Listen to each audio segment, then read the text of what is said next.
Did the show start yet? Aren't you watching the thing? No, I have on the YouTube chat. I was waiting for somebody to say something. It's the intro. The intro song is going. We're on the intro, guys. It's going like.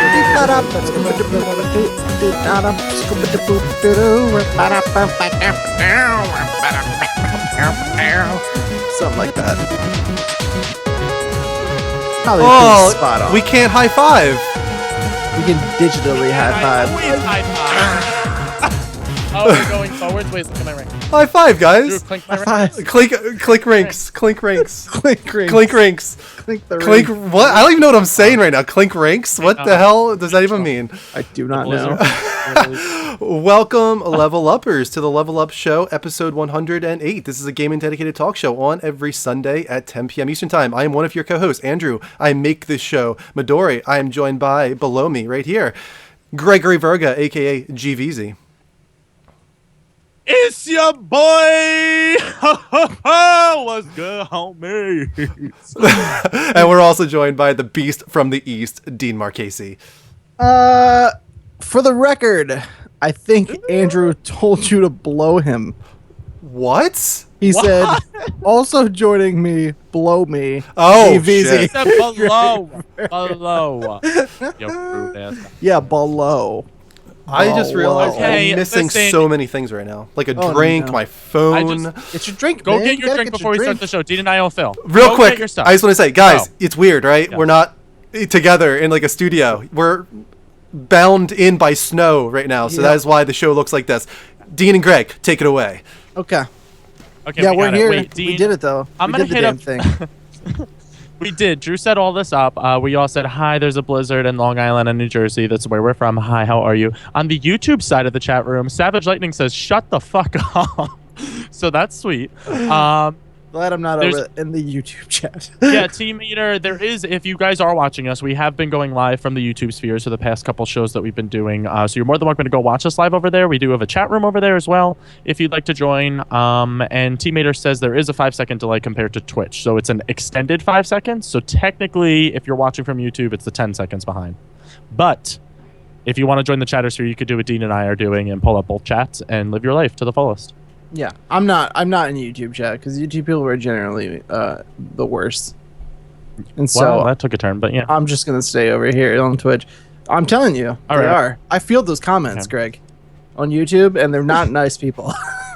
This is true. Dean goes back on the Power Up episode. Speaking of, Dean and I do another show. It's called Power Up on the YouTube sphere, guys. It's about superheroes and stuff. So you can go there, subscribe to our YouTube channel. We're youtube.com/the Level Up Show, level spelled LVL. But back to my point about that whole thing. Dean goes back at the people in the comments, and then I'm the one that just like downvotes people. Like I'll just put the thumbs down, and Dean goes back and he's like, "Why don't you check your facts, motherfucker?" And I'm like, "Oh, that's a concern." But I Speaking of enjoy the it. comments, let's get those up and running here. I'm going to refresh that because it looks like it's not showing. It looks like you guys handled it very well, though. Thank you for doing that. Thank you. Yeah. You don't even need Shut me. your mouth.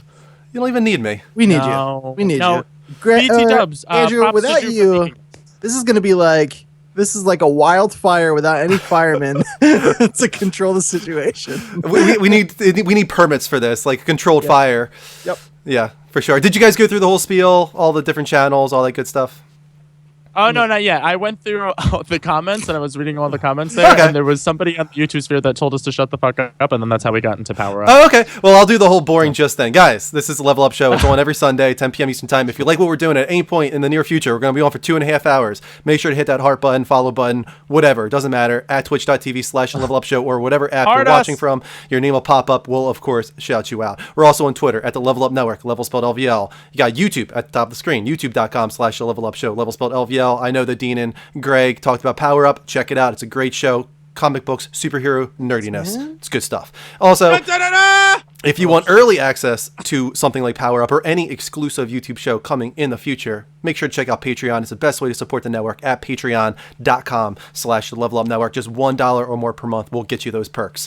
And then finally, if you want to just do a singular donation, thelevelupnetwork.com/donates. The levelupnetwork.com is our official website. You got a lot of different things there, such as our t-shirt store as well. Everything is easy to get to on our official website, so check that out. And lastly, actually, let's plug this right now, Trophy War. It's going to be in the chat throughout the night. This is your last chance to choose a team. Yep. Do it right now. Choose your team. It could be Team Greg, which is myself and Greg below me here. Below me. And we got Mike, who's not here. What's that all about? No, he doesn't have internet access. It's all He's a good. slacker. Joined by Mike's creepy Halloween costume, aka the Wolverine. It freaks me out every time we use this photo. But Speaking I of love Trophy Wars, I just want to point out she's not here yet, but I did check our sheet, and I just want to give a warm welcome to Strife Girl over. Yes, Team I saw Beast. that. I'm not gonna lie. I'm a little disappointed that you guys got. It would have been Girl, but- devastating to lose her. I would have been really upset. Well, the thing is, it kind of goes both ways because she's a big Power Up supporter, but you is. guys are both on Power Up. So I thought that kind of negated each other, and I was like, wait, she's Team Final Fantasy VII. thought the and, Final and Fantasy Team was gonna edge me Greg, out. Team Greg is Team Final Fantasy VII. So I was a little surprised, a little disappointed, but you know, Mel, we love you anyway. Wherever you go, it doesn't matter. You're awesome to us. We love your support. We love your comments on all of our YouTube stuff. You're awesome in every way. One of our 2 avid questionnaires on Yeah. the power-up side. Her and Rick. Keeping us going. That's so Yeah. true. It is true. All right, guys, let's get into the only non-gaming portion of the show, as that's bullshit at this point, but it's such bullshit. But this is our official non-gaming portion of the show. It's called the Level Up Drew? Show. It has no game. Pause your life, Yes, Drew. yes. Both parts of the show that Drew goes through every time, I love it. So far, he's already broken them both apart, like butchered them completely. He's like, "Did you guys go through the whole boring ass fucking spiel?" And he's like, "The whole show's bullshit. I make it all." I love you, Drew. I make it all up on this. Quick on the question fly. before we start the show, Greg. Yeah. Does the PlayStation Gear Store accept PayPal? Yes, that's how I pay for everything. Okay, carry on. Carry on, carry on. All right, so Level Up Show has no game. It is 3 non-gaming topics, 2 minutes each. Are we ready? Ready, born ready. I'm nervous. Let's do it. Okay. First up, so a whole ton of Netflix news. First up, we got Daredevil Season 2. Teaser for it right here. Greg, I know you said you watched it a million times. I retweeted it out just in case you guys want to hear it with sound. It's on my Twitter. We're all And the really Level Up excited Show. about it. Both of them. But another thing I think I heard about Daredevil, Punisher, and whatnot is that Punisher's officially getting his own series now. Is that true? They Yes. are, well, yes and no. They're Netflix is the one developing the series, and they said they're really close to giving it the green light. So pretty Okay. much. Oh, that's awesome. I'm on board with that. Yeah. I know that they're kind of getting rid of another one, right? Like Iron Fist or something, or Luke Cage. Is that the one they're getting rid of? No, Luke Cage is saying. I think they're all Iron saying- Fist. We haven't Really? heard anything of. but Iron that Fist one's was still rumored planned. to be Iron Fist was rumored to be So canceled. they're just adding this onto the schedule. yeah, and it turns out none of them are Yeah. getting canceled. Well, that's awesome. Yep. Great news. Pretty cool. The good yeah. thing about Punisher is he's not linked to the Defenders though, which is very Right. good. Correct. As like all the other shows are, like Iron Fist. We're not going to get second season of Jessica Jones. They already told us until Defenders premieres, which is kind Okay. of sad. But Iron Fist and Luke Cage are linked to that as well. Punisher will be his own thing, which is kind of cool. Very cool. Right now we have on the screen too is Judd Apatow's Love, another Netflix original series. Coming off of Master of None, I'm totally on board with shows like this on Netflix. You know what I mean? Like they And did a our- great job our with that. girl. Yes, Gillian Anderson. I think Gillian Anderson. Really? Yeah. Jillian Jacobs, is that- Jacobs. Anderson is Jacob. from what's it called from X-Files. That's different. But yeah, I'm really on board with that. They also commented on NBC's viewership numbers, claim, and kind of said that they're still not going to reveal numbers, but what NBC said is wrong and it's bullshit. And they're just, I have to imagine with all of the support that they're giving to this original content, they have to be doing well. They have to have good numbers, right? Right. You would think so, Yeah. yeah. It just, They have to have fantastic numbers. Adam Sandler's movie they came out and said was like the most watched movie ever on Netflix. which is How kind of crazy is disappointing, that? right? But Yeah, That was a it's cheat kinda though, sad, because at the same it played at the end of shows like automatically. ooh, did it? I didn't know Yeah, that. This- yeah. They had set it up. Certain shows would cue the movie to start playing as soon as your show ended, so they kind of fudged the numbers there. Interesting. Next up, let's talk about that Wonder Woman footage that we got during the week. I was so surprised that we got this much Wonder Woman footage this early. Oh yeah, It's only been filming for like a didn't month, hype, I or heard. at least for me. Yeah, for me personally, I didn't realize like how far along it was for only Right. being like in production and everything for a month. And She looks I awesome. thought I heard too that they only said Gal Gadot's beautiful. Yes, she is. she looks so good, She's man. so sexy. But that's the thing is like she's sexy, but she's like buff too. Like she fills this role so well. She was saying in an interview too that she like had to work out a lot for the role because she wanted to bring like the muscular aspect and the strength of the woman character into play it for Wonder Woman. So I appreciate that. I like Gal Gadot as this this character. Yeah, I can't remember. I think it's Patty Jenkins or something like that is directing this. Right off the bat, we can kind of see she's going for like a 300-esque vibe with the slow motion, like shield bump there and stuff like that. But there's a lot of horses. I was surprised at that. There are a lot of horses. Well, it's taking place during World War One, which is cool. I'm on board with that. It is idea. cool. Yeah, I can't believe we're seeing any of this. I really didn't think we'd be seeing this for a long time. And this is coming out the spring, I think, before Justice. I forget. I just wrote a story for Power Up tomorrow. I'm not sure, but it's coming out right before Justice League. Yeah. If you had to comment on like anything else shown in that CW preview, what is the other part that at all intrigued you? Everything Justice League, pretty much all the concept art that we actually see them, and the ones that they included, and the ones that they didn't show, but they did announce that Green Lantern is coming, and I'm a big fan of that. That's what I was just gonna say. Is my one concern was that Green Lantern wasn't in any of the promotional concept art and everything like that. And Cyborg was featured more prominently, which is cool. That's what I'm most excited to see. A live-action Cyborg adaptation. looks cool. That doesn't get enough credit. Yeah. Real quick before we move on, who do you think they're going to do Green Lantern wise? Which Green Lantern? I think they're going. I don't know. I think fans want to see them go either Jon Stewart or maybe Guy, just to get out of what we already know. But I think I think they're going to do Hal Jordan because he's the most well known. All right. Yeah, I don't think they should do that, but I don't think they should, but I think they will. And finally, a big delay watch here. We're not going to do it that way, but Star Wars Episode 8 was delayed from summer 2017 to December 2017, mostly because they are rewriting to not remove characters, but definitely lower the importance of certain female characters. I guess they decided Rey was all they needed, and I wouldn't disagree with that. I think Rey was so unbelievable. But are you guys... And Maz, yeah. But what's your feeling on that? The idea of them actually kind of lowering the importance of extra female characters to just focus on Finn, Rey, and Poe. Well, let's be real. They kind of did that in this first one we already got. Captain Phasma, anybody? Bye. But the only thing that makes me upset about it is, like, I hope they didn't have ideas for certain characters to play pivotal points that they're now just putting onto other characters. Like, I hope they stay true to what their vision was intentionally. And I'm fine with this main cast of characters. I fell in love with this whole cast, both old and new, in this movie again. This movie is still, it's my favorite Star Wars. I still haven't gotten around to seeing it that second time. Oh, you got to get to it. Yeah, same.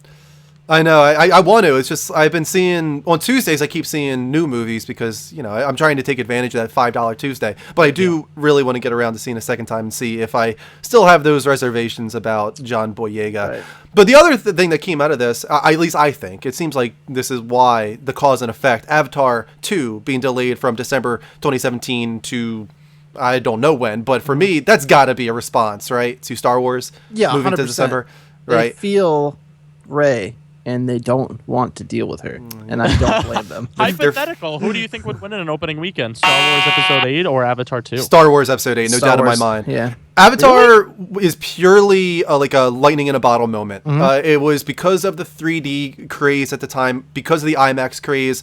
You're not going to have that again. IMAX and 3D are not this big pivotal, like I don't even know what to call it, revolution. Yeah, so that's sad. It's not even that it's a fad. I like IMAX, and I sometimes really like 3D as well. It's just that at that time it was a revolutionary thing, so the word of mouth was, oh my god, you gotta see this movie. It's unlike anything you've ever seen. Star Wars, on the other hand, is a different beast altogether. It stands the test of time. You can't... I totally agree. I totally agree with everything you said. I think that's something a lot of people don't think about with Avatar, is it's like, it brought along with it all this new technology. It's like when they put whatever Blu-ray in the first Blu-ray players, and it's like, naturally that one's watched the most because that's the one that shows off the technology. Shows it off, yeah. Exactly. Right. And the crazy thing is, I think Avatar came out in 2009, 2010. So by this point, they might have missed a boat. It's been 7 years. It's just weird that James Cameron is still working on the series after this long. But not only that, like, he has so many sequels and everything planned. Like, he wants to make this a huge, like, almost Star Wars-esque franchise. I just don't find it that appealing. He's at least making 3 sequels, I think they said. Wait a second. I don't know if this is joke or sarcasm. Kryptonian done. I did not think Rey was underwhelming. I'm in love with Rey. Rey is amazing. I'm in love with Rey. Yeah, she's the best. I can't believe Drew thought Rey was underwhelming. No way. He might be kind of poking fun at me loving Rey so much. He might be just kind of going at that. Rey, be Ahsoka Tano for me, and that never happens, ladies and gentlemen. Ahsoka Tano was my Rey is something. Rey was aware, not to take us off too much of a tangent, but she was like she was one of those characters where like I left that theater and like I thought about that movie for the rest of the day, and I was like, man, Rey was just she is a superhero in that movie. Like she is fucking awesome. She's perfect. Yeah, Daisy she's Ridley, amazing. props to you. You're perfect. Yeah, definitely. So real quick before we move on to the level update, what have you guys been playing this week? Have you been waiting, just holding off for Trophy War later on tonight? No. A little bit, but not really. Segue from Star Wars. I've been playing this amazing turn-based. I guess you could call it like. I don't even know what to call it. It's a mobile game. It's called Star Wars Galaxy of Heroes. I've been playing it on my iPad, especially because, like Dean said, we've been holding off for Trophy Wars, so I'm holding back on all my other games. But it's called Star Wars Galaxy of Heroes. You have all the Star Wars characters in every single movie, all the Clone Wars, and all Rebels. So it's all the stuff that's canon. And you control them both light side and dark side. They have Boba Fett, they have Rey, they have Kylo Ren, and it's turn-based. So you go up against other people online, or you play through the story content there, teams of 5. And then you can play with friends also. I added my brother. He found it first and told me about it. He's like, come be my ally. I'm like, Matt, you play games? What? And I ended up becoming his ally, and now you can call on one of his heroes or villains to come help you in the game. It's a very fun game. It's free to play. It's fucking awesome. If you guys want a really good mobile game to kill some time, definitely check it out. Daily rewards, daily check-ins, daily missions. It's fun. Nice. Very cool.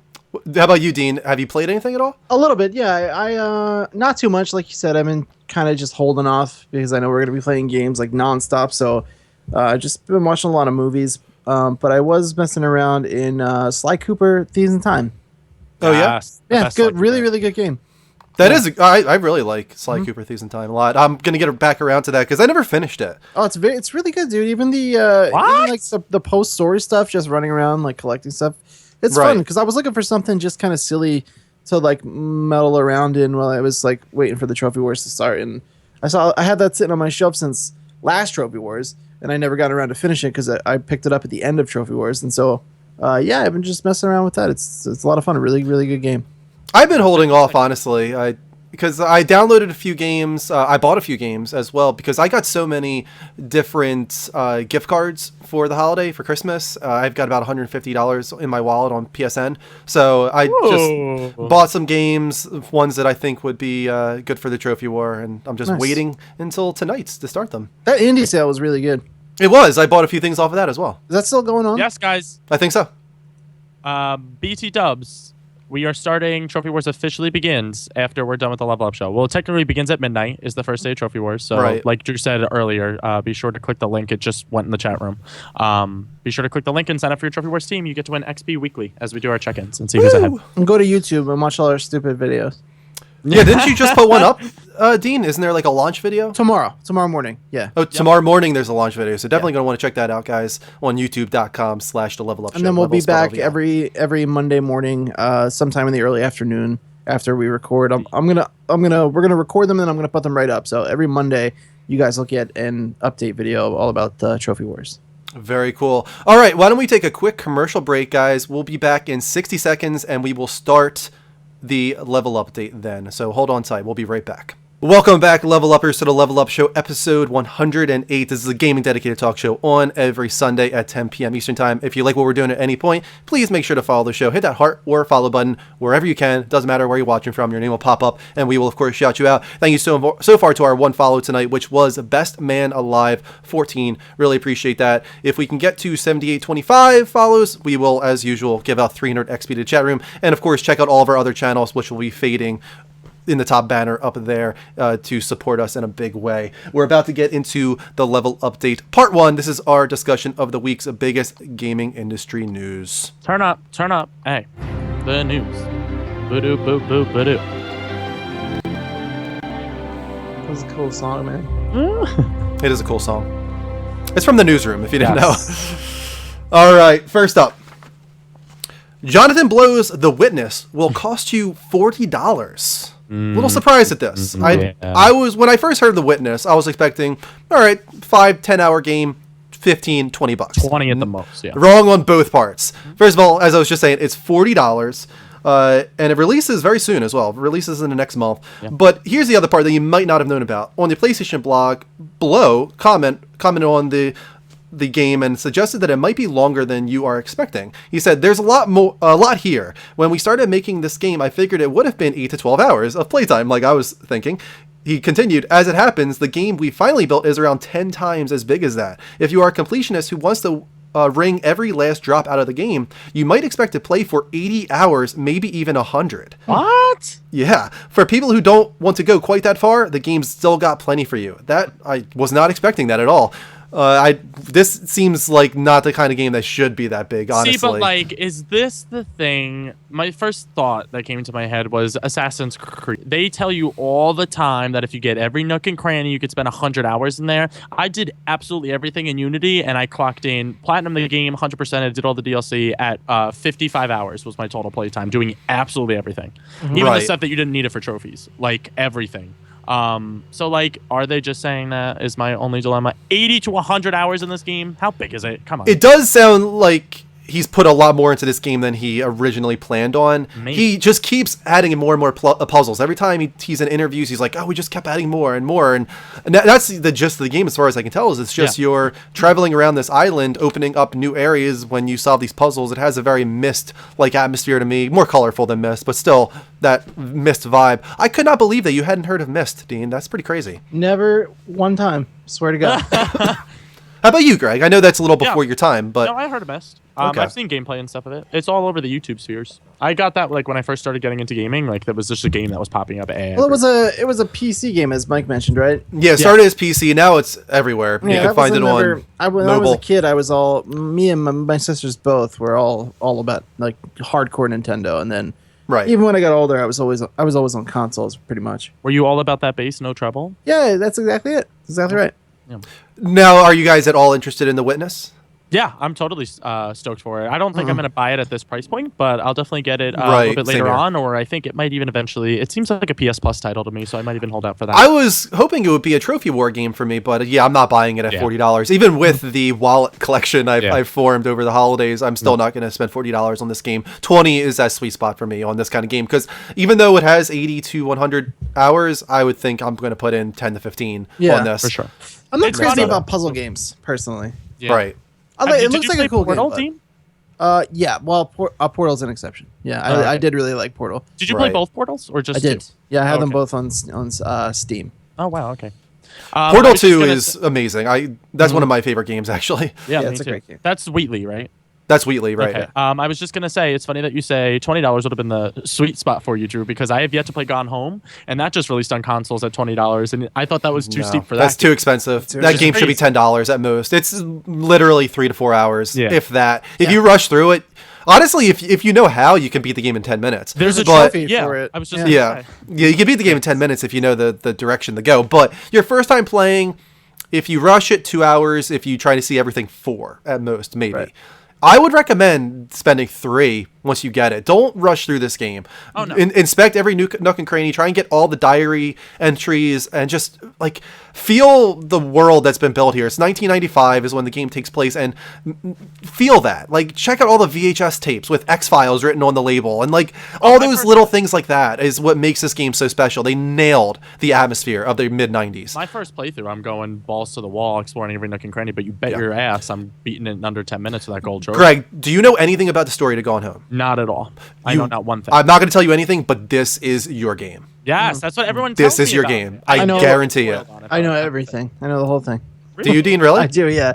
Everyone talked about it so much, and like. And would you agree this is Greg's game? 100%. Yeah, it's 100% great. First of all, because it's focused on strong female characters, but there's another whole side to this that you're 100% going to be on board with. It's gonna blow you I'm so away, excited. Should I buy it for $20? No, I would wait. Wait until it's $10. But yeah, you're going to love it when you get around to it. I If I held out guarantee it. this long, I can hold out a little bit longer. All right, so Mike is not here. So how about Greg? Why don't you take this next story? You got it, sir. Oculus Palmer Luckey sued for breach of contract. Says what? Gama Sutra writes, a lawsuit against Oculus VR founder Palmer Luckey and his Facebook-owned VR company can move forward after a judge ruled that a breach of contract claim can proceed. Reuters reports, however, other claims brought by Hawaii's Total Recall Technologies were dismissed. According to the company, Total Recall signed a deal with Luckey in 2011 that would see him develop a virtual reality device. Prior to the 2012 campaign for the Oculus Rift, the company alleged that he breached confidentiality confidentiality and contract and used the company's confidential information to create his successful Kickstarter campaign, which ultimately led to the Oculus Rift technology and the $2 billion acquisition by Facebook. That's crazy. Yeah. 100%. This guy he needs to get some PR guys on his ass. Yeah. He keeps putting his foot in his mouth, It really man. does. You think with all the money he would have PR guys, but what the hell's going on over there? If this is true, that's pretty crazy. Like that's bad. What That's would really happen bad. if it is true? Like what would you do? Honestly, if it's been this long since they finally sued them, it makes me believe they've been preparing. Yeah. Right. Like they know they're going up against Facebook here now. So they probably took 3 years, got great lawyers, and put together a really great suit that they feel is foolproof. And if it is, you But- might not see Oculus come out when it's supposed to. Great lawyers don't always work out. # Making a Murder on Netflix. Just saying. Watch that show, guys. That's a Plug. great show. I have Maybe one my new left. favorite on Netflix. Oh, you have one left, Ian? What have you been thinking of it? I started. It started off kind of slow for me, and then like once you get into it, and they really Episode start like 4. yeah, once they really started Yep. exposing like everything that the police. Oh my god, dude, it's so hard to stop. I think it's watching when the Brendan Dassey stuff comes in that you're like, holy shit, is this Yeah. for real? It's Like, did amazing. this actually happen? It feels so surreal and otherworldly in that it doesn't feel possible.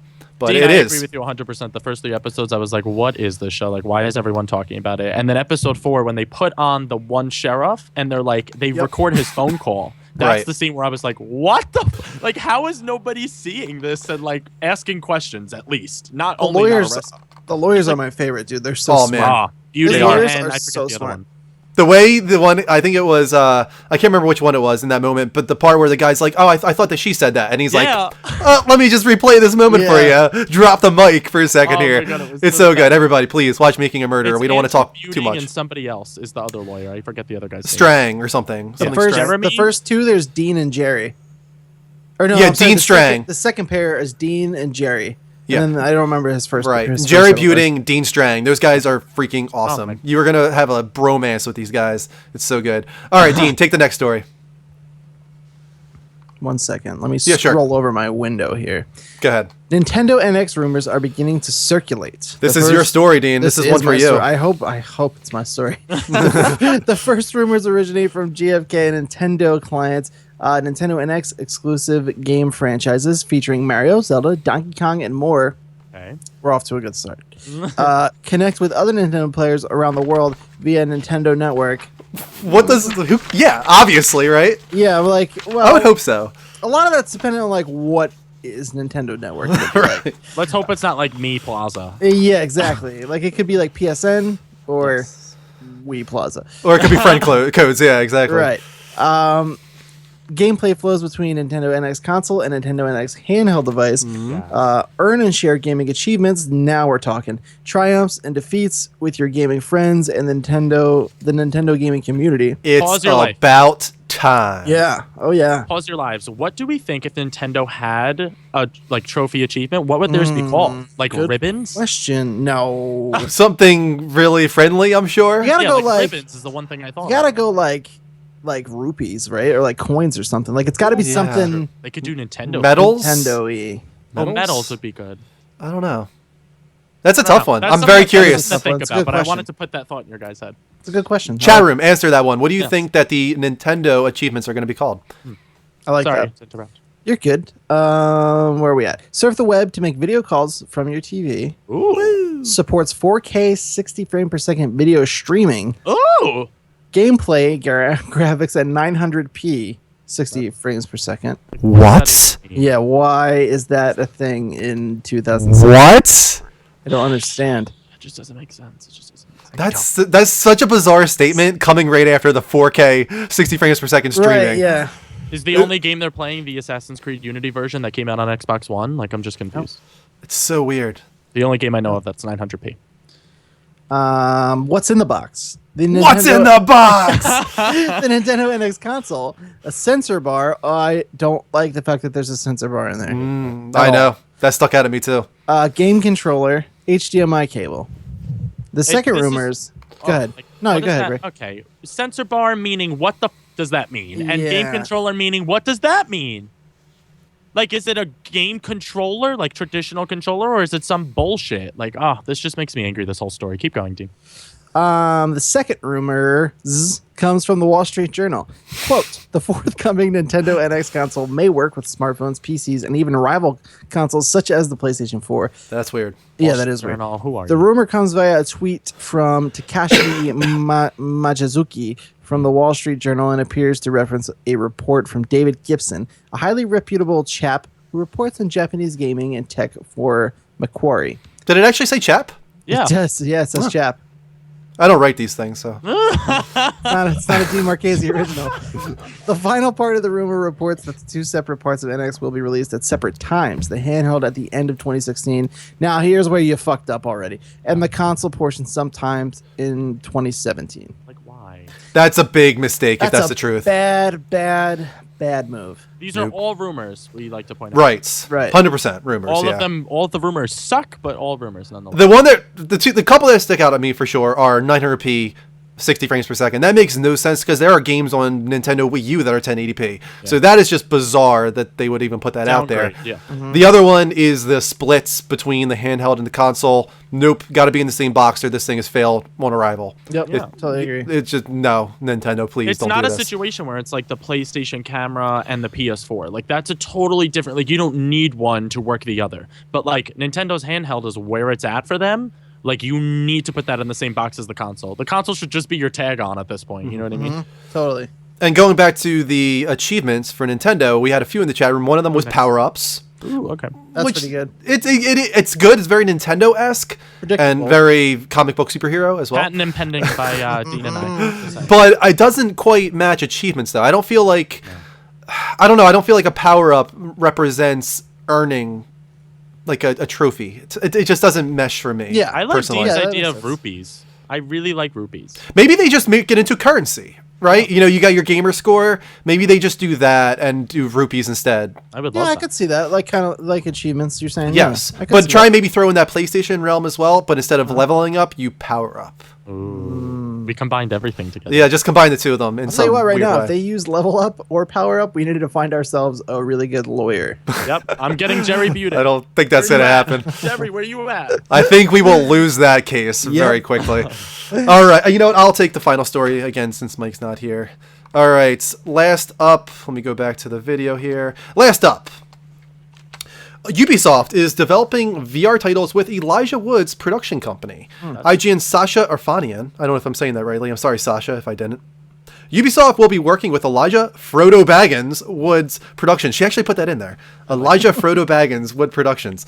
Company Spectravision to create virtual reality games. Quote, as a longtime gamer, I'm first and foremost a fan and admirer of Ubisoft, says Wood. So to be collaborating with them within the realm of VR is an incredible treat. Spectravision was started in 2010 and is behind movies like Elijah Wood's Teacher vs. Kids zombie movie, Cooties. I have not heard of this. Me neither. An Iranian vampire movie, A Girl Walks Home Alone at Night. Also, never heard of that. Same.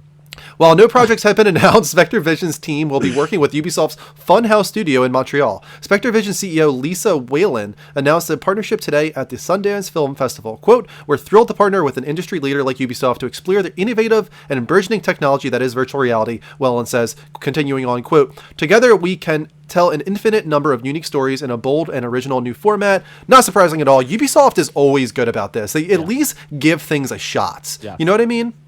They're terrible with keeping things a secret too, so I'm happy that they just announced this and this wasn't something that got leaked. I've never heard of a. First of all, I didn't know Elijah Wood had a film company, so that's crazy. Number one, number two, never heard of his movies. But then you just said it was announced at Sundance Film Festival, so maybe those are things that are on the rise. Those films, Right. This But is like for exciting instance, news. Ubisoft with the Wii U, they came out with Zombie U, that was Wii U, right? Zombie U. Zombie U Zombie U was was Wii it U, was yeah. a launch title for Wii U. Right. So yeah, that shows them supporting that console from the very beginning. I want to say they came out with something for the Move. I could be wrong on that, but everything. It seems like they at least have one title, and if it doesn't work, then they're like, all right, screw this, we're out. Zombie U being a perfect example of that. After Zombie U bombed, they were like, all right, see ya. Zombie U came over to PS4 and Xbox. I'm not actually, Did it don't really? quote me on Xbox One, but it came over to PS4, and it does have move support for that. So, I heard that game was actually kind of solid. yeah, me too. I would like to check it out. I just never ended up buying it. And as was just playing on the video there, Eagle Flight is Ubisoft, and that's their Project Morpheus. I keep calling it that. PlayStation VR title. I can't get that out of my head. Project Morpheus. Project Morpheus sounds cooler, I feel like. It definitely does. That being said, I understand them going to PlayStation VR. It makes more sense from a business perspective. Yeah, 100%. All right, let's. You know what? I don't think we can do Skype calls. I was going to say let's do a Skype call, but I don't think they will be able to hear you. They'll only hear me, which doesn't make any sense at all. So let's take a commercial break, and we'll come back with the trailer of the week, and we're going to turn that into a reaction time. You guys don't even know what this is, I expect, but we're going to do it anyway. So guys, hold on tight. We'll be back in 60 seconds. Welcome back, Level Uppers, to the Level Up Show, episode 108. This is a gaming dedicated talk show on every Sunday at 10 p.m. Eastern Time. If you like what we're doing at any point, please make sure to follow the show. Hit that follow or heart button wherever you're watching from. Your name will pop up here, and we will, of course, shout you out like Best Man Alive 14. Really appreciate your follow, man. Hands up. Baby, hands up. Give us your heart. Give us your heart. Did you think about that? Yeah, that's what I just did. That was clever. Thank you. I knew you were clever son of a bitch. So I thought of a song. We have 43 people in the room, so thank you so much for watching us, guys. But we would love to have even more in here, so share the show. The show, all you have to do is share.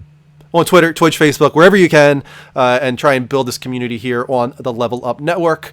We're now at 35, so people took the complete opposite advice there and just left. My favorite thing when we go on commercial break, we like kind of BS a little bit, guys. I'm just gonna give you a little insight into Level Up Show, and then every time before we go back in, Drew goes, "All right, guys, let's head back in." And every time I feel like we're about to go into the Matrix, and I get so excited, but it doesn't happen. All right, so what we're gonna do here, don't worry, we're gonna go to like a logo intro, and then we're gonna go to a logo outro, but it's only because we're going to archive this reaction time on our YouTube. So don't worry, don't fret. Wait. Yes. Are we going to be able to hear this, or should we look this up? Good question. We probably won't be able to hear it, so let's look up the trailer. Have you guys been able to hear the other stuff? No, we did. I thought you said you heard Level Update. No, I was talking to Greg's song when I said good song. Oh, shit. My bad. All right, so let's just spoil it then. Guys, we're going to be watching the trailer for Keanu. Yeah. So please go to YouTube, Dean and Greg, and look up the trailer for Keanu. Is it the first one with 1 million views? Red Band trailer? Keanu. It's by Comedy Central's on the YouTube. Yes, exactly. Okay, just making sure. Keanu. Let me know when you guys are ready, and just pause it at the very beginning because I think it goes right into the trailer. There's a red following preview has been approved, so go right. Started at. I'm there when you guys are ready. The moment that the red part stops. So 6 seconds in. Yes, just pause it right there. Gotcha. All right, so let's do our intro, and then we'll get going. 6 seconds in. 6 seconds in. And I'm going to move mine to the next one, too, to get ready in preparation. Let me get my video ready here. All right, my video is ready as well. All right, guys, don't fret. We're not going anywhere. We'll be right back with this reaction time.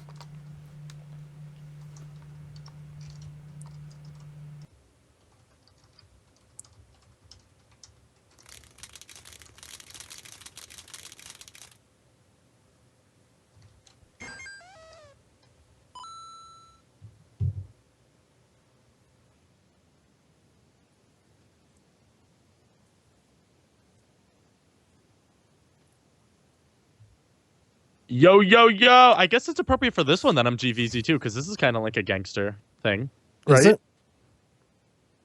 Okay. I don't know what this is at all. You've never... Wait, am I the only one that's seen it? I'm going in blank. I have no idea what this is. Oh don't know my what god, it you is. guys Don't are know what in... it's about. No idea. Oh my god, I'm so excited for you both. Yes. Oh, really?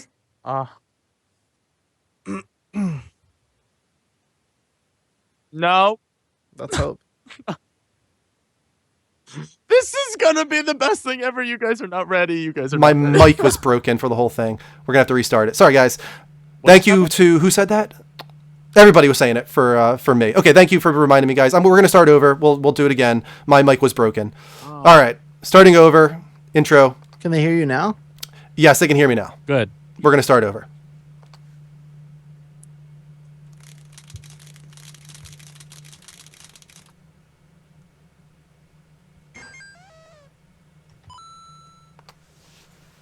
Welcome, Level Uppers, to another live reaction time. I am one of your co-hosts, Andrew. I make this show Midori, and I am joined by Gregory GVZ Verga.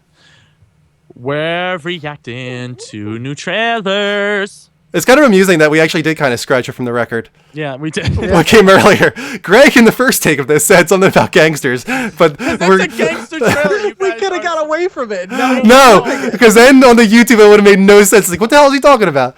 We're going to scratch from the record Gregory's gangster comment, but it's back in a big way.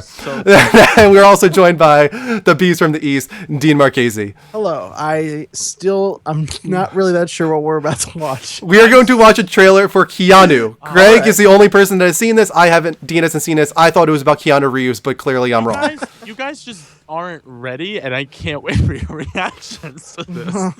Well, let's get right into it here. So I'm going to get the video ready in the center. Guys, are you ready? We're going to do 3, 2, 1, start. When I say start is when you start the video. Perfect. All right? Okay.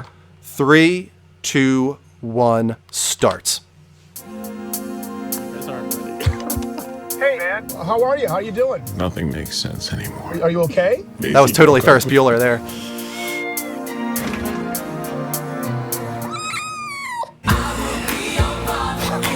What? Well, it's gonna be okay. You're right, Clarence. I want you to meet Keanu. Oh my god. Is that the cutest cat ever? That's the cutest cat I've ever seen in my life. Yes, it is! Oh my god, I'm almost crying. Keanu! Oh. So it's like John Wick. Oh my god, that's so funny. What's up, bro? I'm here because my place got broken into. Has anyone shady come by here? I mean, See, gangster the movie. 17th Street Blips. The 17th Street Blips. Okay, where are they? 17th Street. Let's just go check it out. What's the worst that can happen? One beer, please. I'll take a white wine spritzer. Clarence. You can't talk like that. Here. Then we really are in trouble because you sound like John Ritter all the time. I beg to differ, nigga. N-word. You niggas in the right place? Oh shit. Yeah, we in the right place, nigga. Oh. So good. Cheddar's got Keanu. Oh my god. Now for like a gangster pet, so. The fuck? He has a Oh. do-rag. It's a cat. This took a turn. Breaking the law. We just feed him some bullshit about New Jack City. Ooh. That was a close one. You ain't never seen nobody get killed before? I've seen people get killed before. Keanu needs you. I need you. Oh my god. This is not what I was expecting. No, me neither. Talking to me like that. I talk like that sometimes. Why you drive this weak ass van? You wanna never get pulled over again? You drive an inconspicuous family vehicle. Ain't no thing.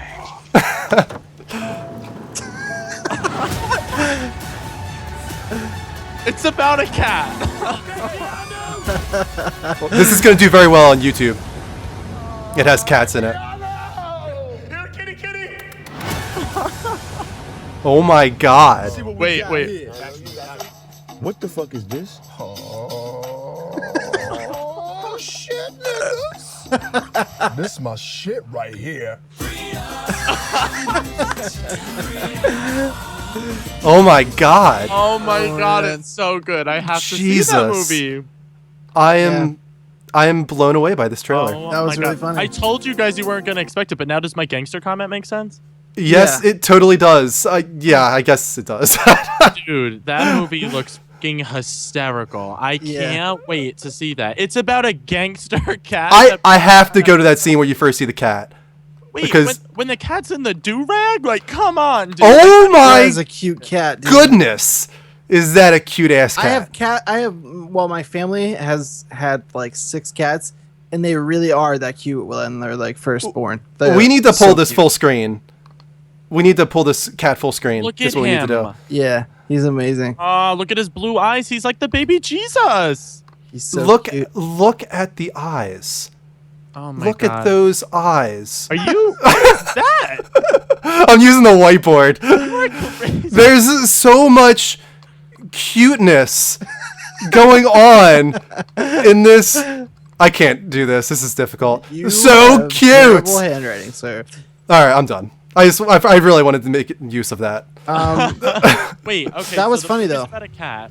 I love that it's number one, Keanu like threw everybody off because that's originally what I thought too. Originally, Rick in the chat room, GFN 2112, and Johnny Poolside in the chat rooms, they sent this to us in the Treehouse chat, and I guess I was the only one that checked it out. But I was crying. I was laughing so hard. And then everybody on Twitter, I went on my Twitter feed and it was just pictures and GIFs with the cat and the do-rag. I'm like, this is gonna be the best movie ever. I'm so excited. I had don't no even like idea. cats.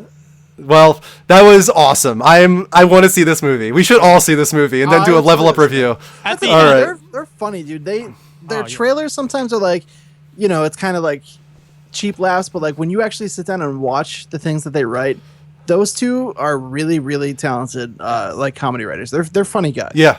They've got some great skits. The two best parts of the trailer is when he goes, I'll have a beer, please. And he goes, I'll take a white wine spritzer. And then he's like, you sound like John Ritter all the time. Then at the end where he's just like, this much Freedom. like, yes, and then it's freedom. Oh. It sounds like probably like something I shouldn't say, but they really are like the whitest. Oh yeah, they know it. They know it. Yeah, and it's so good. That's what makes it so funny. All right, that'll wrap up this reaction time. Thank you so much for watching, everybody. This will go up on our YouTube at youtube.com/The Level Up Show, level spelled LVL. Please subscribe while you're there. And to see live reaction times, make sure to follow us on Twitch at twitch.tv/The Level Up Show. We'll catch you next time. Until then, take care. And as always, level up. Nice. I feel like I really hit that note. Shit. I went to the wrong one. Close enough. Close enough. We did it. If anything, we do that in post. Yeah, I'll do it in post. It's no big deal. All right, that was awesome. I love watching random trailers. Did you guys like that. expect any of that trailer to be what No. that trailer was going I to be? really had not a single clue what I was gonna see. It's so good. When Rick and John sent it to me, I'm like Keanu. I'm like, is this gonna be like maybe it's like a documentary on like the Matrix or something? It really is about a gangster cat. Like it's just so good. I recall seeing a cat poster, but I was at work, so I skimmed by it. Yes, this is definitely true. There's the movie poster is Keanu the cat with the do-rag and then a Flavor Flav chain, like medallion chain around his neck. It's so good. I can't believe how much Key is in every TV show. Like that guy's in everything. Yeah, he must have millions, but like he always plays like the side character. He's never the star of anything. It's crazy. Right. All right, let's get back into the level update here. I'll take the first story in the lots. Let's put the center video up. I'm like, all right. Next up, Hideo Kojima is on a 10-day tour with Mark Cerny. What? You guys don't know who Mark Cerny is. He was the primary engineer behind the PS4 and a genius. The guy is so freaking smart. If you ever want to feel dumb, look up Mark Cerny. Just look him up on YouTube and watch his speech. He's one of the minds behind Crash Bandicoot and to lesser appeal, Knack. Yeah, and he helped develop the PS4. He did, yes. The charming, beloved title Knack, though, is his claim to fame. No doubt. IGN Steven Strom says, Hideo Kojima just went to discuss his new game studio with J.J. Abrams. Ooh. Kojima on Twitter said, back to LA, meeting up with JJ to inform him about my new studio. The visit seems to be part of the studio head's 10-day tech tour with PlayStation 4 architect Mark Cerny. Kojima, who recently minted an independent version of Kojima Productions, is currently working on a PlayStation 4 exclusive, which goes a long way toward explaining the international tour. He posted on Twitter again, bound for a 10-day trip, searching for the newest technology with Mark-san at Cerny. It will be a world tour. Abrams, who just directed and co-wrote the record-breaking Star Wars The Force Awakens, has gotten himself into video games only recently. His production company Bad Robot is currently collaborating with Infinity Blade developer Chair Entertainment on action strategy game Spyjinx. Precisely what the two creators could be discussing isn't clear, though Kojima tweeted earlier this week that he is searching for the newest technology and may simply be making the rounds with important creators around the world. Even so, the idea of even a minor collaboration between the two figures is exciting. Hideo Kojima is making the rounds, man. He's Guillermo del Toro, even though that fell through. Yeah. But J.J. Abrams, Mark Cerny, this guy gets around. Quick question. Who's this J.J. Abrams, was it? God damn you, Greg. And it was, what was the movie? Steerwares. Steerwares. I never heard of it before. Yeah. The Fire Awakens. I don't know. Steerwares. Maybe it's like a car? Is it about a car or something? Spider-Man 3. That's it. When you come up with things on the fly, Dean, it's stuff like Pop That Chivos and Steerwares. Whatever. Forget how he lives. Just beautiful.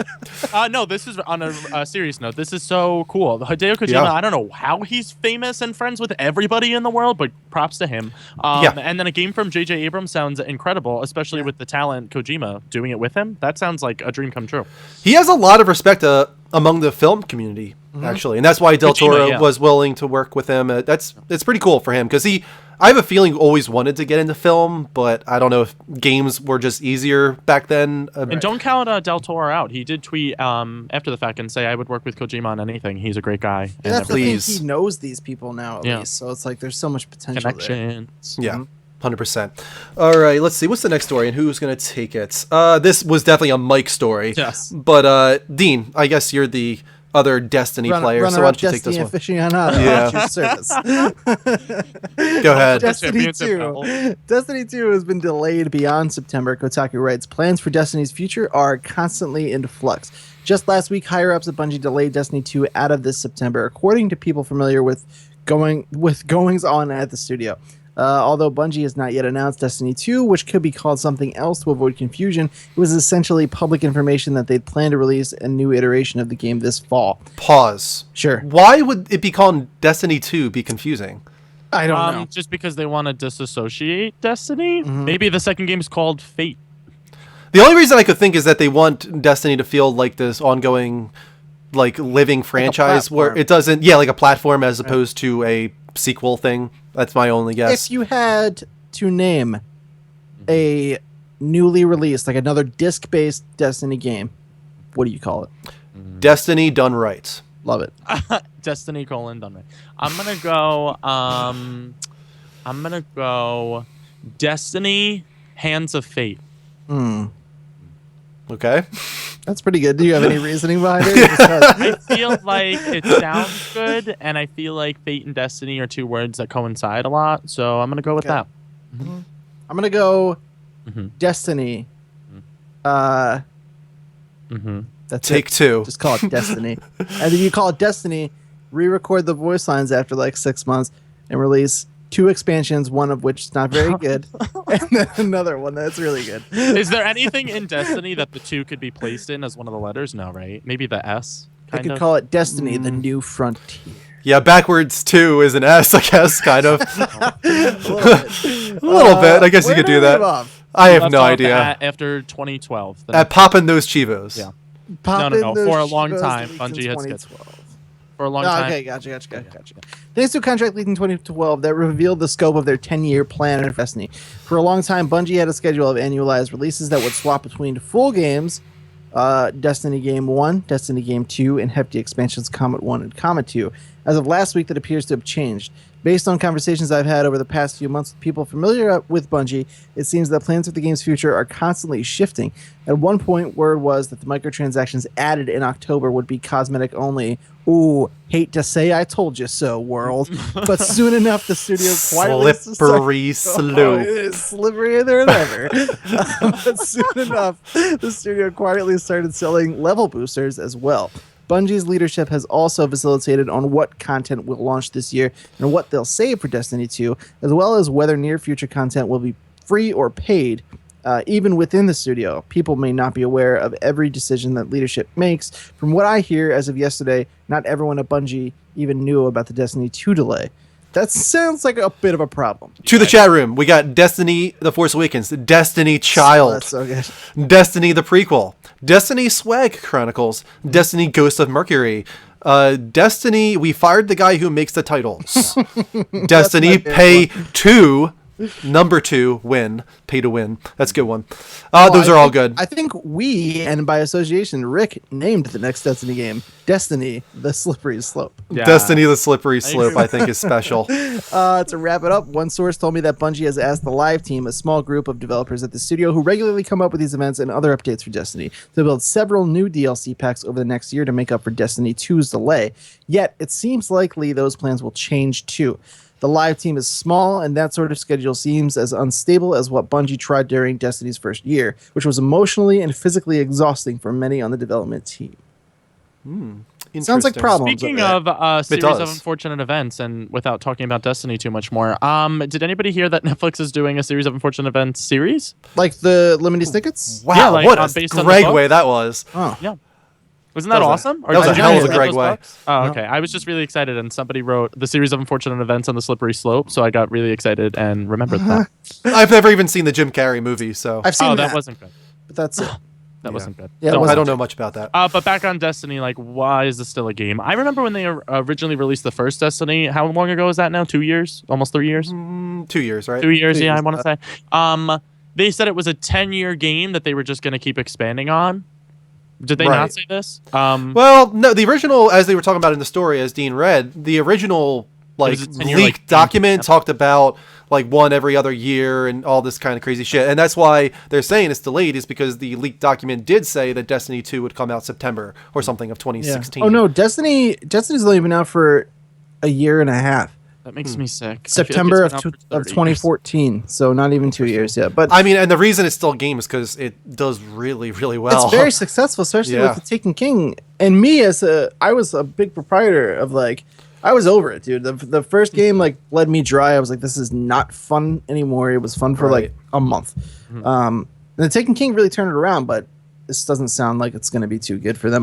Those microtransactions, in all seriousness, I did say that was going to spell some bad news for them, and it sounds like things from there are kind of not going so great. It feels to me like they're just writing this as they go along. Like they're figuring this shit out. Like we'll figure it out, guys. Let's just keep going. Let's not Yeah. pause and like game plan this. Let's just go and just keep going, and it'll work itself out. If you guys want an amazing space opera game, all you have to do is play the Mass Effect trilogy. My man, nailed it. Someday I will, as I am contractually obligated to. Literally.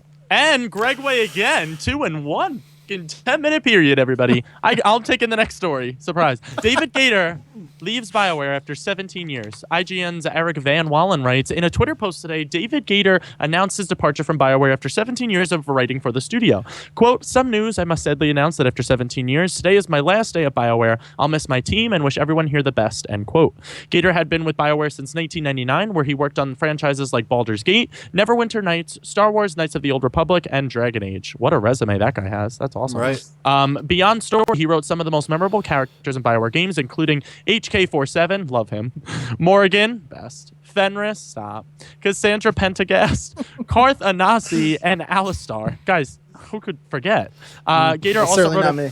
I don't know who. I'm assuming they're all Star Wars characters. They all sound like Star Wars characters. Gator also wrote a number of Dragon Age-based novels and comics and was a major influence on the plot and development of the Dragon Age franchise, including developing the breakout character of Inquisition, Dorian. That's kind of sad. But after 17 years, I feel like I would get bored of writing and doing all the same stuff at the same studio. So Isn't I this feel the second big person to leave BioWare? yeah, the game director on Mass Effect 4 Andromeda. That was. Are we going to do the whole Naughty Dog controversy thing where we No. speculate on this I don't know. meaning something? See, no, because this is where I think they differ. Naughty Dog, you could tell there was stuff brewing, because Amy Hennig didn't come out for a while to say why she was departing, and that's why it was kind of off-putting and kind of sour in your mouth. Like as that story came out, is Amy Hennig was never the one to speak. It was kind of Naughty Dog, like Amy's leaving, like there were circumstances that forced her to leave, blah blah blah. And in all these posts of all the BioWare people leaving, I think they've been there for years. The last guy who was the game director on Mass Effect 4 was there for since Mass Effect 2, so that's at least a good 6 years. I think he was there for 10 total. So I think it's just refreshing their resumes, trying to get into something new. And they're all the ones themselves, like I said, they're all posting this. It's not like BioWare's coming out and saying, listen, David's leaving under unforeseen circumstances or blah, Right. blah, blah. I don't think this is like a tragedy at all. I wish him luck. He is, like I said, he has an awesome resume. If he continues in games, he definitely doesn't have a problem. Yeah, I would say Knights of the Old Republic is the big one that he worked on. I've never played that game, but I always hear the greatest things about it. So I feel like that's probably the one that's going to be on his resume. Like, yeah, I was that guy. I agree 100%. Yeah, I would for put that sure. at the top of my resume. Right. Star Wars, you guys might have heard of it. Dean, I feel like you are the person who used to love Nintendo the most. So why don't you take this next story? No, I will take it because Oh, and pause real quick though. Mark, we are not doing Skype calls. He's calling right now, but I'm not going to take Skype calls just because Greg and Dean will not hear it or won't be able to talk to you, and that I'm not going to be a one-on-one Skype person tonight. You can call us on Level Up Direct. Yes, you can. Although this Wednesday I was hoping to do Level Up Hangouts. But This Wednesday you can't call us for Level Up Direct, but next Wednesday possibly. and sorry about that, Dean. Go ahead. No, you're good. An unannounced Wii U title will be revealed this week. What? The silence around the world is deafening. Oh my god. Wait, read Insider about it. Emily Rogers went to Twitter to tease the reveal. So me at Dr_Cupcakes, the best fucking Twitter handle ever. And I'm Rand's oh my god, shocking Alberto on NeoGAF will share a rumor next week regarding an unannounced Wii U game. We have Pause. about Read 4 the second Twitter handle again. I can't. Don't do that to me. Come on. We have about 4 to 5 sources that this unannounced Wii U game exists and a lot of evidence behind it. For the record, this Wii U game is published by Nintendo. It's not a third-party game. There's no secrecy. We just need the weekend to look over all the information. We'll spill the beans on Monday. Not a lost game. Not a game stuck in limbo. Not an eShop only game. Not an indie game. Not third-party. It's a franchise that has fans. I am obsessed with how direct this is, and I wish they would use this to model their entire business. Like, why don't you learn from this announcement? You just have to get Dr_Cupcakes on the case. Exactly. Dr. Cupcakes will solve everything. Rogers, however, couldn't wait till Monday to spill the beans. 5 sources told us new Paper Mario will be announced this year for Wii U, developed by Intelligent Systems. The game is currently being localized and tested. Well, This was funny because I originally had this story as that. It ended there. And then I guess Emily Rogers was like, who gives a shit? Let's just reveal it now. Right. I'm not going to wait till Monday. It's Paper Mario. Who gives a shit? Yeah, nobody. Literally nobody.